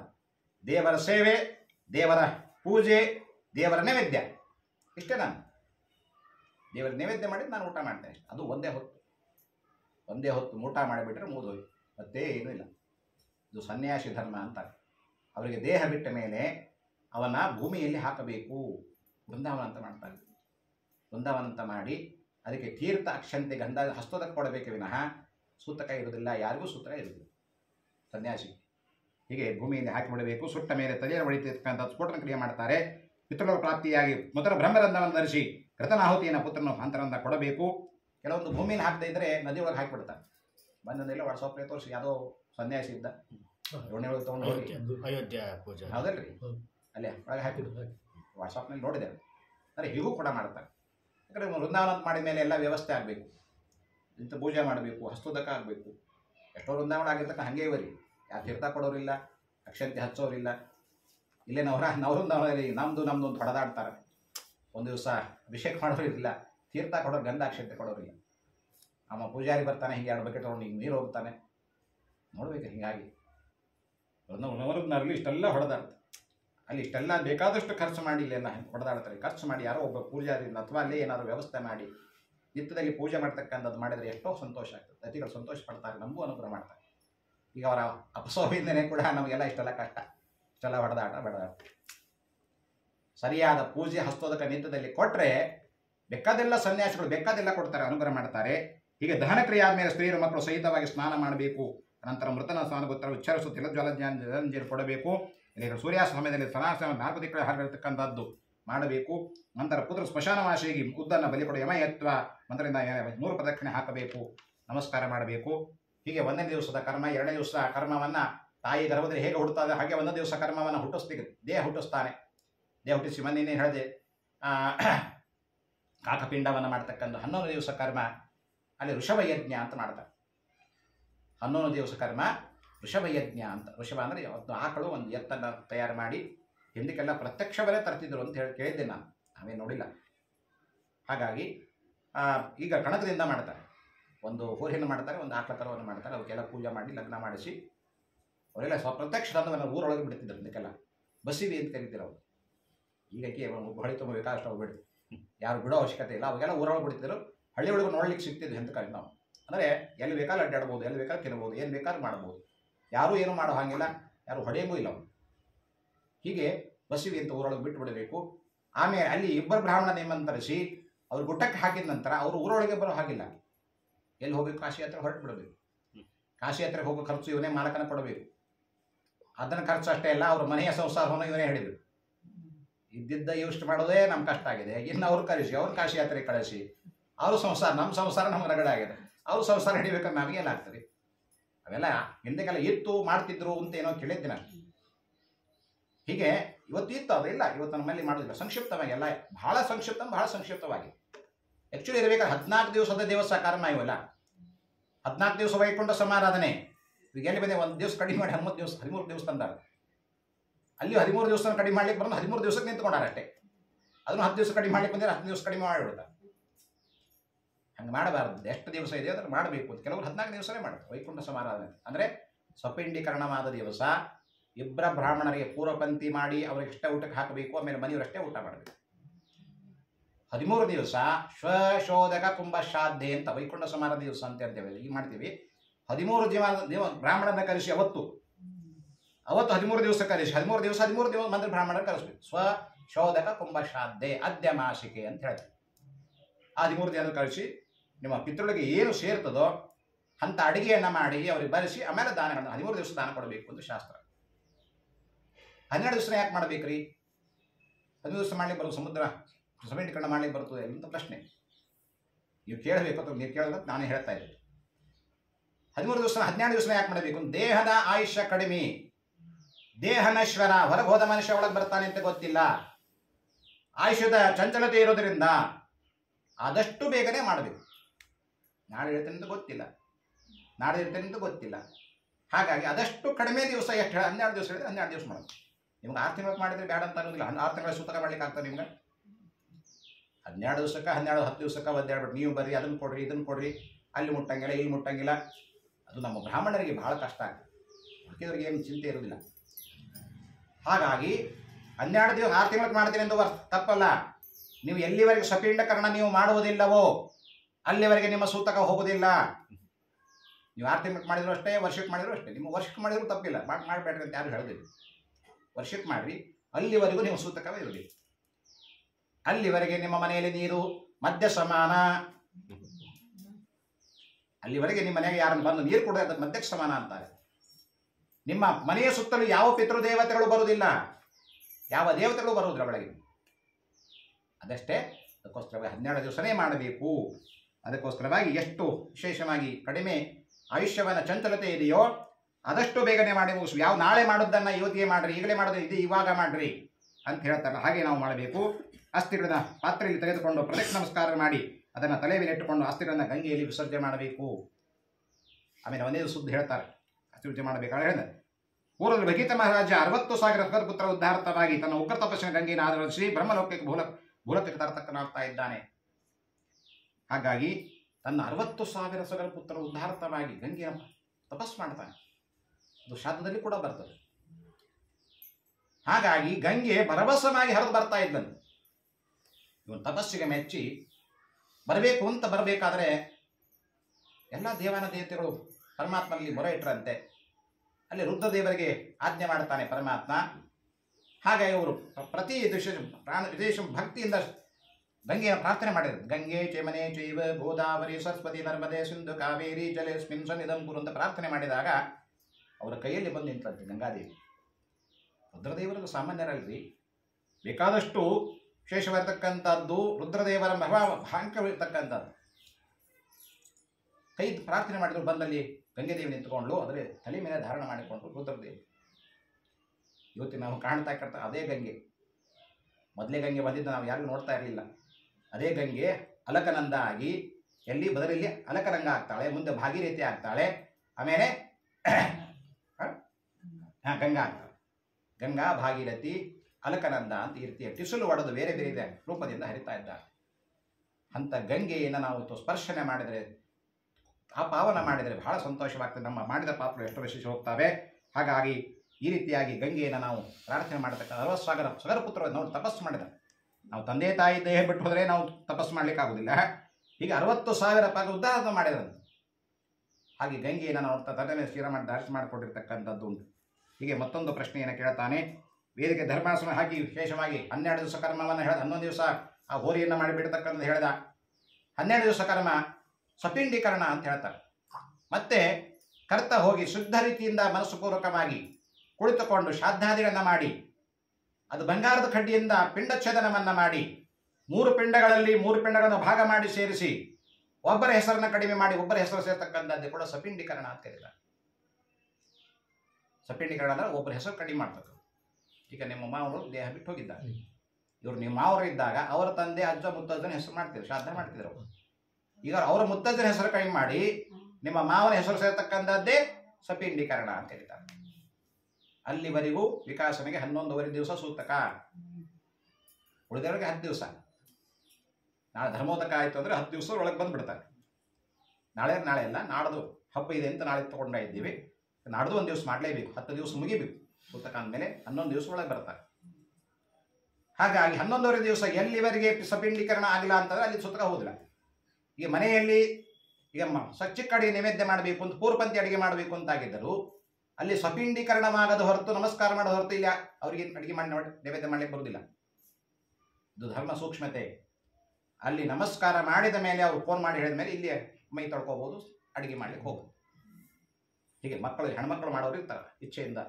ನಮ್ಮ ತಂದೆಯವ್ರದ್ದು ದೇಹ ಬಿಟ್ಟು ಹೋಗಿದ್ದಾರೆ, ನಾವೇ ಸಿದ್ಧ ರೀತಿ ನಾವೇ ಮಾಡೋಣ ಅಂತ ಹೆಣ್ಮಕ್ಕಳು ಕೈಯರು ಅಡಿಗೆ ಮಾಡಬೇಕು ಅಂತಾಗಿದ್ದರೆ ಆ ರೀತಿಯಾಗಿ ಸಪಿಂಡೀಕರಣವಾದ ಮೇಲೆ ಅದನ್ನು ವಿಶೇಷವಾಗಿ ಹೀಗೆ ಮಾಡಬೇಕು. ಅವ ಸಪಿಂಡೀಕರಣ ಭೂಷಣ ಬಂದ ಮೇಲೆ ಅವನಿಗೆ ಹೇಳಿದೆ ಹೊರಗೆ ಕೂಡಿಸ್ಬೇಕು.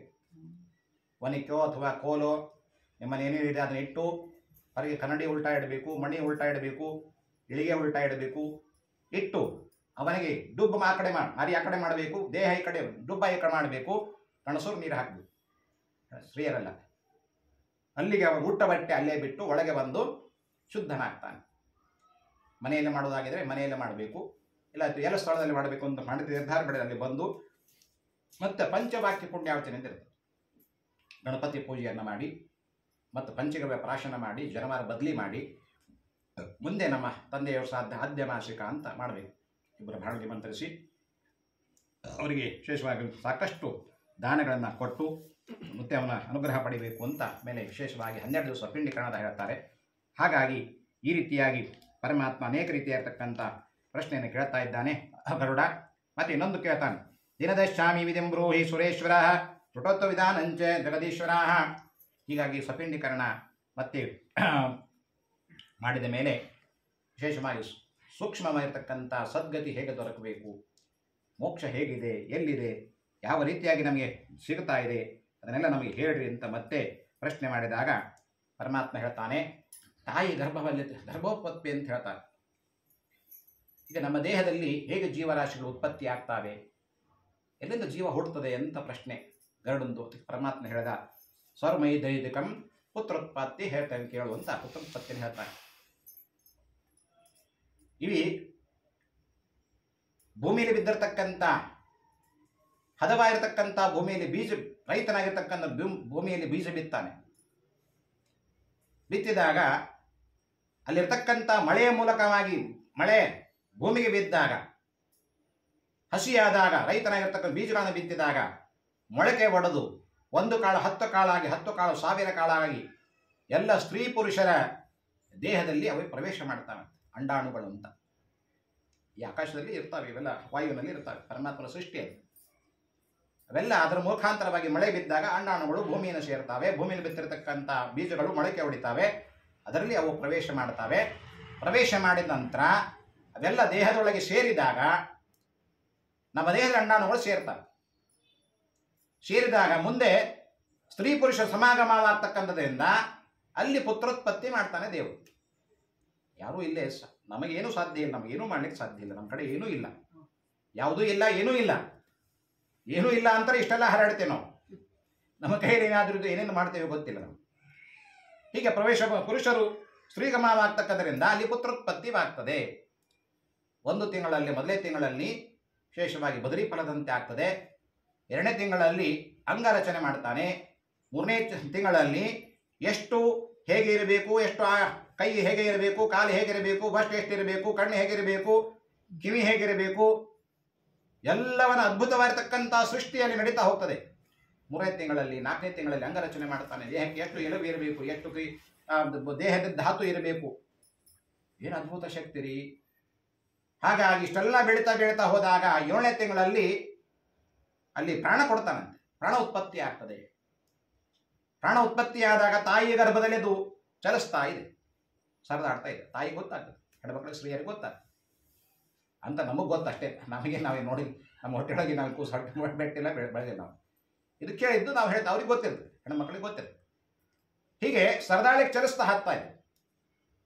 ಹಾಗಾಗಿ ಗರ್ಭವತಿಯಾಗಿರ್ತಕ್ಕಂಥವ್ರು ಒಳ್ಳೆ ಒಳ್ಳೆ ಕಥೆಗಳನ್ನು ಕೇಳಬೇಕು, ಒಳ್ಳೆ ಪುರಾಣಗಳನ್ನು ಕೇಳಬೇಕು, ಒಳ್ಳೆ ಕಥೆಗಳನ್ನು ಕೇಳಬೇಕು.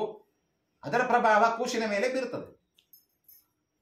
ರುಕ್ಮಿಣಿ ಗರ್ಭಿಣಿ ತಾಯಿ ಗರ್ಭವತಿಯಾದಾಗ ಎಲ್ಲ ಪುರಾಣಗಳನ್ನು ಕೇಳಿದಂತೆ ರುಕ್ಮಿಣಿ ತಾಯಿ ಎಲ್ಲ ಮಹಾಭಾರತ ಭಾಗವತ ಎಲ್ಲವನ್ನು ಕೇಳಿದ. ಅದಕ್ಕೆ ಪ್ರಭಾವ ಅದರ ಮೇಲೆ ಬಿದ್ದಾಗ ಆ ಕೂಸು ರುಕ್ಮಿಣಿ ಜನನವಾದಾಗ ಮತ್ತೆ ಎಲ್ಲ ಕಥೆಗಳನ್ನು ಕೇಳಿದಾಗ ರುಕ್ಮಿಣಿ ದೇವಿ ಅನ್ನಂತೆ ಇಂಥ ಪರಪುರುಷ ವಿಶೇಷವಾಗಿರ್ತಕ್ಕಂಥ ಇಷ್ಟ ಶಕ್ತಿ 14 ಲೋಕಗಳು ಬಡೆಯ ಕೃಷ್ಣ ಪರಮಾತ್ಮನನ್ನೇ ನಾನು ಮದುವೆ ಆಗ್ತೇನೆ ಅಂತ ಮನಸ್ಸು ನಿರ್ಧಾರ ಮಾಡಿಲ್ಲಂತೆ.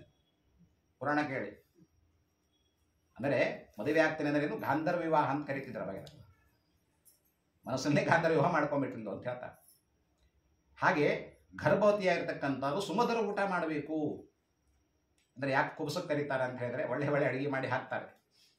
ತಾಯಿಯ ಗರ್ಭದಲ್ಲಿರ್ತಕ್ಕಂಥ ಕೂಸಿಗೆ ಯಾವುದೇ ತೊಂದರೆ ಆಗಬಾರ್ದು.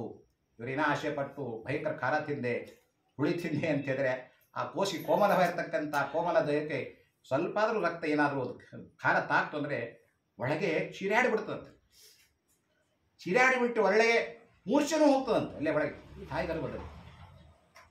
ಅದಕ್ಕೆ ಸುಮಧುರ ಓತನ ಮಾಡಬೇಕು, ಊಟ ಮಾಡಬೇಕು, ಸುಮಧುರ ಮಾತುಗಳನ್ನು ಆಡಬೇಕು, ಸುಮಧುರ ಕಥೆಗಳನ್ನು ಕೇಳಬೇಕು. ನೀವು ಯಾವ ಬೆಂಕಿ ಎತ್ತು ಟಿ ವಿ ಒಳಗೆ ಬೆಂಕಿ ಎತ್ತಿದ್ದು ಅತ್ತಿ ಸೊಸಿ ಜಗಳ ಮಾಡೋದು ಅವೆಲ್ಲ ನೋಡಬಾರ್ದು. ಟಿವಿಯಲ್ಲಿ ನೋಡಬಾರ್ದು, ಹೊರಗೆ ಮಾಡೋದು ನೋಡಬಾರ್ದು. ಅಂದರೆ ಅದರ ಪ್ರಭಾವ ಕೂಸಿನ ಮೇಲೆ ಬೀಳಬಾರದು ಅಂತಕ್ಕಂಥ ಉದ್ದೇಶಕ್ಕೋಸ್ಕರ ಹೀರಬೇಕು ಅಂತ 8ನೇ ತಿಂಗಳಲ್ಲಿ ವಿಶೇಷವಾಗಿ ಗರ್ಭವಾದಾಗ ಎಲ್ಲರೂ ಏನದು ಶ್ರೀಮಂತ ಅಂತ ಮಾಡ್ತಾರೆ. ಶ್ರೀಮಂತ ಯಾಕೆ ಮಾಡಬೇಕಾಗಿತ್ತು ರೀ? ಶ್ರೀಮಂತ ಎಷ್ಟೋ ಮಂದಿ ಮುಸುಕು ಕೇಳಿ ಶ್ರೀಮಂತ ಏನು ಕೇಳೋಕ್ಕೆಲ್ಲ ಸುಮ್ಮನೆ ಹೊಡೆಯೋದಷ್ಟೇ ಗೊತ್ತವ್ರಿಗೆ. ನಮ್ಮಲ್ಲಿ ಅಂದರೆ ಮೊದಲೇ ವಿಶೇಷವಾಗಿರ್ತಕ್ಕ ಡೆಲಿವರಿ, ಮೊದಲೇ ವಿಶೇಷವಾಗಿರ್ತಕ್ಕ ಪ್ರಸೂತಿ ಅದು ಬಹಳ ಕಷ್ಟ. ಪುನರ್ಜನ್ಮ ಅಂತ ಹೆಣ್ಮಕ್ಕಳಿಗೆ ಪುನರ್ಜನ್ಮ ಅಂತ ಕರೀತಾರೆ. ಅಷ್ಟು ಕಷ್ಟವಾಗ್ತದೆ. ಗರ್ಭವತಿಯಾಗಿರ್ತಕ್ಕಂಥ ಕೂಸನ್ನು ಪ್ರಸವ ಮಾಡಬೇಕಾದ್ರೆ ಅಷ್ಟು ಒದ್ದಾಡಿ ಬಿಡ್ತಾರೆ. ಒದ್ದಾಡಿ ಒದ್ದಾಡಿ ಒದ್ದಾಡಿ ಅಂತಾರೆ, ಇನ್ನೇನು ಕೂಸು ಜನನ ಆಗಬೇಕಾಗಿದೆ, ಎಷ್ಟು ತ್ರಾಸು ಅಂತೇಳಿ ಒದ್ದಾಡಿ ಬಿಡ್ತಾರೆ. ಅವಾಗಂತಾಳೆ, ಬೇಡಪ್ಪ ಈ ಜೀವನ, ಬೇಡ ಬೇಡ ಪರಮಾತ್ಮ ನನ್ನ ಒಲ್ಲೆ ಒಲ್ಲೆ ಅಂತಂತಾಳೆ. ನನಗೆ ದೇಹ ಬೇಡ, ಕರ್ಕೊಂಡು ಹೋಗ್ಬಿಡು ಅಂತ ಒದ್ದಾಡ್ತಾ ಇರ್ತಾಳೆ. ಎಲ್ಲಿವರೆಗೂ? ಕೂಸು ಬರೆಯುವವರೆಗೂ. ಕೂಸು ಬಂತು ಅಂತಿದ್ರೆ ಆಹಾ ಎಂಥ ಮುದ್ದಾಗಿದೆ, ಹಿಂದಿಂದೆಲ್ಲ ಕ್ಷಣದಲ್ಲಿರ್ತಕ್ಕಂಥ ಹೊರಟು ಹೋಗ್ಬಿಡುತ್ತೆ, ಅಷ್ಟು ಪ್ರೀತಿ ಮಾಡ್ತಾರೆ. ದ ಪ್ರಸೂತಿ ವೈರಾಗ್ಯ ಅಂತ ಕರೀತಾರೆ. ಏನು ಪ್ರಸೂತಿ ವೈರಾಗ್ಯ, ಕೂಸು ಹುಟ್ಟುವಾಗ ಎಷ್ಟು ತೊಂದರೆ ಆಗ್ತದೆ ಅಂದರೆ ಅಷ್ಟು ತೊಂದರೆ ಇಟ್ಕೊಂಡ್ರೂ ಕೂಡ ಹುಟ್ಟಿದ ಮೇಲೆ ಎಲ್ಲ ತೊಂದರೆ ಹೋಗಿ ಪ್ರೀತಿ ಮಾಡ್ತಾರಲ್ಲ, ಅದಕ್ಕೆ ಪ್ರಸೂತಿ ವೈರಾಗ್ಯ ಅಂತ ಕರೀತಾರೆ. ಸ್ಮಶಾನಕ್ಕೆ ಹೋಗ್ತೀವಿ, ಸ್ಮಶಾನ ದೇಹವನ್ನು ಅಗ್ನಿ ಮೇಲೆ ಇಡ್ತೀವಿ, ಎಲ್ಲ ನೋಡಿದವರು ಏನ್ರಿ ನಮ್ಮದು ಇಷ್ಟೇ, ನಾಳೆ ನಾವೇ ಎಲ್ಲಿ ಬರ್ತಕ್ಕಂಥವ್ರು, ಇಷ್ಟು ವೈರಾಗ್ಯ ಬರ್ತಾರೆ, ಏನಪ್ಪ ಏನಿದೆ ನಮ್ಮದು ಅಂತ ನಾವು ಅವ್ರಿಗೆ ಅಂತೀವಿ, ಅವ್ರು ನಮಗಂತಾರೆ. ಈಗಲ್ಲಿ ಎಲ್ಲ ಕೇಳಿದಕ್ಕಂಥದ್ದು ಎಲ್ಲಿ ತನಕ ಸ್ಮಶಾನದ ಹೊರಗೆ ಬರುವಾಗಲೇ. ಆಮೇಲೆ ನಮ್ಮ ಗಾಡಿ ಹತ್ತಿರಿ ನಮ್ಮ ಮನೆಗೆ ಹೋಗೋಣ, ನಿಮ್ಮ ಗಾಡಿ ಹತ್ತಿರಿ ನಿಮ್ಮ ಮನೆಗೆ ಹೋಗೋಣ, ನಾಳೆ ಏನು ಮಾಡಬೇಕು ನಾಡ್ದು ಏನು ಮಾಡಬೇಕು ಈ ವಿಷಯ ಶುರು. ಅಂದರೆ ಸ್ಮಶಾನ ವೈರಾಗ್ಯ ಅಂತ ಅಲ್ಲಿ ಕರೀತಾರೆ. ಪುರಾಣ ಕೇಳೋಗಿನ ವೈರಾಗ್ಯ, ಆಚಾರ್ಯ ಪುರಾಣ ಹೇಳಿಕತ್ತಾರೆ. ಹೌದು ಬಿಡ್ರಿ, ಇರಬೇಕು ಅಂತ ಎಲ್ಲಿ ತನಕ ಆಚಾರ್ಯ ಇರತಕ್ಕಂಥ ಆಚಾರ್ಯ ಹೊರಗೆ ಹೋದ್ರಂತ ಮತ್ತೆ ಅದೇ ಅಂದರೆ ದೇವರೆಲ್ಲ ಹಂಚಿಬಿಟ್ಟ ನಾವು. ಈ ರೀತಿಯಾಗಿ ನಾವು ಪ್ರಸೂತಿ ವೈರಾಗ್ಯ, ಪುರಾಣ ಕೇಳುವ ವೈರಾಗ್ಯ, ಸ್ಮಶಾನ ವೈರಾಗ್ಯ ಸದಾಕಾಲ ಇದ್ದರೆ ನಮಗೆ ಶ್ರೇಷ್ಠವಾಗಿರ್ತಕ್ಕಂಥದ್ದನ್ನು ಪರಮಾತ್ಮ ಕೊಟ್ಟೇ ಕೊಡ್ತಾನೆ. ಏನು ಬೇಕಾಗಿದೆ ಅದನ್ನೆಲ್ಲ ಬಲ ಕೊಡ್ತಾನೆ. ಅವಶ್ಯವಾಗಿ ನಾವು ಈ ರೀತಿಯಾಗಿ ಮಕ್ಕಳನ್ನು ಒಳ್ಳೆಯ ಮಕ್ಕಳನ್ನು ಪಡಿಬೇಕು, ಒಳ್ಳೆಯ ಮಕ್ಕಳನ್ನು ಪಡೆದವನು ವಿದ್ಯಾವಂತನಾಗಿ ಮಾಡಬೇಕು, ಅದು ತಂದೆ ತಾಯಿ ಕರ್ತವ್ಯ. ಏನೋ ಆಶೆಗೋಸ್ಕರವಾಗಿಲ್ಲ, ಮಂದಿ ಹೇಳಿದೆ ನಿಷ್ಕಾಮ ಕರ್ಮ ಮಾಡಬೇಕು, ಏನೋ ಅಪೇಕ್ಷೆ ಪಡಲಾರದೆ ಮಕ್ಕಳನ್ನು ಒಳ್ಳೆ ರೀತಿಯಿಂದ ಬೆಳೆಸ್ತಕ್ಕಂಥದ್ದು ಕೂಡ ತಂದೆ ತಾಯಿ ಕರ್ತವ್ಯ. ಮಂತ್ರವನ್ನು ನಮಸ್ಕರಿಸಿ ಬಿಟ್ಟು ವಿಶೇಷವಾಗಿ ಹೀಗೆಲ್ಲ ಮಾಡಿದಾಗ ಒಳ್ಳೆ ರೀತಿಯಾಗಿ ಸಿಗ್ತಕ್ಕಂಥದ್ದು ಉಂಟು. ಆಮೇಲೆ ಒಂದು ವರ್ಷದಲ್ಲಿ 48 ಶ್ರಾದ್ದಗಳನ್ನು ಮಾಡಬೇಕು ಅಂತ. ಎಲ್ಲಿಂದ ಶುರುವು? ಒಂದೇ ದಿವಸನೂ ಸುಲಭ, ದೇಹ ಬಿಟ್ಟ ಮೇಲೆ ಅವತ್ತೇ ಮಾಡಬೇಕು ಶ್ರಾದ್ದ. ರಾತ್ರಿಗಿತ್ರಿ ಆಗಿದ್ರೆ ಆಗುವುದಿಲ್ಲ, ಮರುದಿವಸ ಅಂದರೆ ಹಿಡಿಬೇಕು. ಅಲ್ಲಿಂದ ಶ್ರಾದ್ದಗಳು ಶುರುವಾಗ್ತದೆ. 10 ದಿವಸ 14 ದಿವಸ, ನಾವು 14 ದಿವಸ ಆಗ್ತವೆ. ಹೀಗೆ 27 ದಿವಸಕ್ಕೊಮ್ಮೆ, ಮತ್ತು 2ನೇ ಮಾಸಿಕ 40 ದಿವಸಕ್ಕೊಮ್ಮೆ, ಆಮೇಲೆ 2ನೇ ತಿಂಗಳು, 3ನೇ ಮಾಸಿಕ, 4ನೇ ಮಾಸಿಕ, 5ನೇ ಮಾಸಿಕ, 5.5 ತಿಂಗಳಿಗೆ ಮಾಸಿಕ, 6ನೇ ತಿಂಗಳಿಗೆ ಮಾಸಿಕ, ಹೀಗೆಲ್ಲ ಒಂದು ವರ್ಷದಲ್ಲಿ 48 ಶ್ರಾದ್ದಗಳನ್ನು ನಾವು ಮಾಡಬೇಕು. 48 ಶ್ರಾದ್ದಗಳನ್ನು ಮಾಡಿ ತಿಲಾಂಜಲಿಯನ್ನು ಕೊಟ್ಟರೆ ಆ ಪ್ರೇತ ಅಂತ ಏನಿದೆ ಎಲ್ಲ ಪ್ರೇತತ್ವ ಹೊರಟು ಹೋಗ್ತದೆ. ಅದಕ್ಕೆ ಪ್ರೇತತ್ವ ರೂಪ ನಿವಾರಣೆ ಆಗ್ತದೆ. ಅವರು ಪಿತೃಗಣದಲ್ಲಿ ಸೇರಿಕೊಳ್ಳುತ್ತಾರೆ. ಅವಾಗ ತಂದೆ ಅಂತಕ್ಕಂಥ ಇಲ್ಲ, ನಾವು ತಂದೆ ಅಂತಿರ್ತೇವೆ, ಕರೆ ತಂದೆ ರೂಪ ಇರುವುದಿಲ್ಲ, ಹೊರಟು ಹೋಗ್ತದೆ. ಪಿತೃಗಣದಲ್ಲಿ ಪಿತೃದೇವತೆಯಾಗಿರುತ್ತಾರೆ. ಅದಕ್ಕೋಸ್ಕರ ನಾವು ಪಿಂಡ ಪ್ರದಾನ ಮಾಡಿ ಅವಕ್ಕೆ ಪಿಂಡದಾನ ಮಾಡಬೇಕು. 365 ದಿವಸ ಅಂತಂದರೆ ಅದಕ್ಕೆ ಒಂದೇ ದಿವಸ, ಒಂದು ದಿವಸ ನಮಗೆ ಒಂದು ವರ್ಷ. ಹೀಗಾಗಿ ಪ್ರತಿ ವರ್ಷ ಮಾಡತಕ್ಕಂಥದ್ದು ನಿತ್ಯದಲ್ಲಿ ಮಾಡಿದ ಶ್ರಾದ್ದ ಫಲ ನಮಗೆ ಸಿಗುತ್ತದೆ. ಹಾಗಾಗಿ ಎಲ್ಲಿ ಇದ್ದರೂ ಕೂಡ ಆತ್ಮ ಅಂತಕ್ಕಂಥದ್ದು ಅದಕ್ಕೆ ಎಲ್ಲಿ ನಾವು ಶ್ರಾದ್ದ ಮಾಡೋದ್ರಿಂದ ಅದಕ್ಕೆಲ್ಲ ದೇವರು ಸದ್ಗತಿ ಕೊಡಿಸ್ತಾನೆ. ಯಾವುದು ಕ್ರಿಮಿಕೀಟಕ ಆಗಿದ್ದರೆ, ಗೋವಾಗಿದ್ದರೆ, ಮನುಷ್ಯನಾಗಿದ್ದರೆ, ನಮಗೆಲ್ಲ ನಿತ್ಯ ಊಟ ಮಾಡ್ತೀವಿ ಅಂದರೆ ನಮ್ಮ ಮಕ್ಕಳಲ್ಲಿ ನಿತ್ಯದಲ್ಲಿ ಶ್ರಾದ್ದ ಮಾಡ್ತಾ ಇದ್ದಾರೆ ಅಂತ ಅರ್ಥ. ವರ್ಷಕ್ಕೊಮ್ಮೆ ಶ್ರಾದ್ದ ಮಾಡ್ತಾ ಇದ್ದಾರೆ ಅಂತ ಅರ್ಥ. ಅದಕ್ಕೆ ನಮ್ಮೆಲ್ಲ ಸೌಖ್ಯವಾಗಿ ಊಟ ಸಿಗ್ತದೆ, ಬೇಕಾದ ನೀರು ಸಿಗ್ತದೆ, ಎಲ್ಲ ಸಿಗ್ತದೆ ಅಂದರೆ ನಮ್ಮ ಮಕ್ಕಳು ಪೂರ್ವಜರು ನಮಗೆ ಶ್ರಾದ್ದವನ್ನು ಮಾಡ್ತಾ ಇದ್ದಾರೆ ಅಂಥೇಳಿ ನಮಗೆಲ್ಲ ಇಷ್ಟೆಲ್ಲ ದೇವರು ಆ ಪಿತೃಗಳ ಮುಖಾಂತರವಾಗಿ ದೊರಕಿಸಿಕೊಡ್ತಾನೆ. ಅದೆಲ್ಲವೂ ನಮಗೆ ಸಿಗುತ್ತದೆ. ಶೇಷವಾಗಿ ನಾವು ಚೆನ್ನಾಗಿ ಇರ್ತೀವಿ, ದೇಹದಿಂದ ಎಲ್ಲ ರೀತಿಯಿಂದ ಕೂಡ ಸೌಖ್ಯವಾಗಿರ್ತೀವಿ ಅಂತ ಇಲ್ಲಿ ಹೇಳ್ತಾ ಇದ್ದಾನೆ. ಹೀಗೆ ಈ ರೀತಿಯಾಗಿ ಪ್ರಯತ್ನ ಮಾಡಿ ಏನು ಹೇಳಿದ್ದಾನೋ ಎಲ್ಲ ಧರ್ಮವನ್ನು ಮಾಡ್ತಾ ಹೋದರೆ ಅದಕ್ಕೆ ಈಗಲೇ ಪಿಂಡದಾನ ಮಾಡಿದ ಮೇಲೆ 12 ದಿವಸ ಪಿಂಡ ಶ್ರಾದ್ದ ಮಾಡಬೇಕು. ಸೂತಕ ಹೋದ ಮೇಲೆ ಶಯ್ಯಾದಾನ ಮತ್ತು ಪದದಾನಗಳನ್ನು ಕೊಡಬೇಕು. ಸ್ವಪಿಂಡೀಕರಣ ಆದಮೇಲೆ ದಾನ ಕೊಡಬೇಕು, ಅಲ್ಲಿ ದಾನ ಕೊಡ್ತಕ್ಕಂಥದ್ದಿಲ್ಲ, ದಾನ ಕೊಡ್ಲಿಕ್ಕೆ ಬರುವುದಿಲ್ಲ. ಹಾಗೆ ದಾನಗಳನ್ನು ಮಾಡಬಂದು ಹೇಳಿದೆ, ದಾನ ಮಾಡಬಾರದು, ನಮಸ್ಕರಿಸಬಾರದು, ಕೆಲಸ ಮಾಡಬಾರದು, ಹೀಗೆಲ್ಲ ಇರ್ತಕ್ಕಂಥದ್ದು ಹೀಗೆಲ್ಲ ಹೇಳಿ ಮುಗಿಸ್ತಾ ಇದ್ದೀನಿ. ಕೃಷ್ಣ ಅರ್ಪಣ ಅಚ್ಯುತಾಯ ನಮಃ.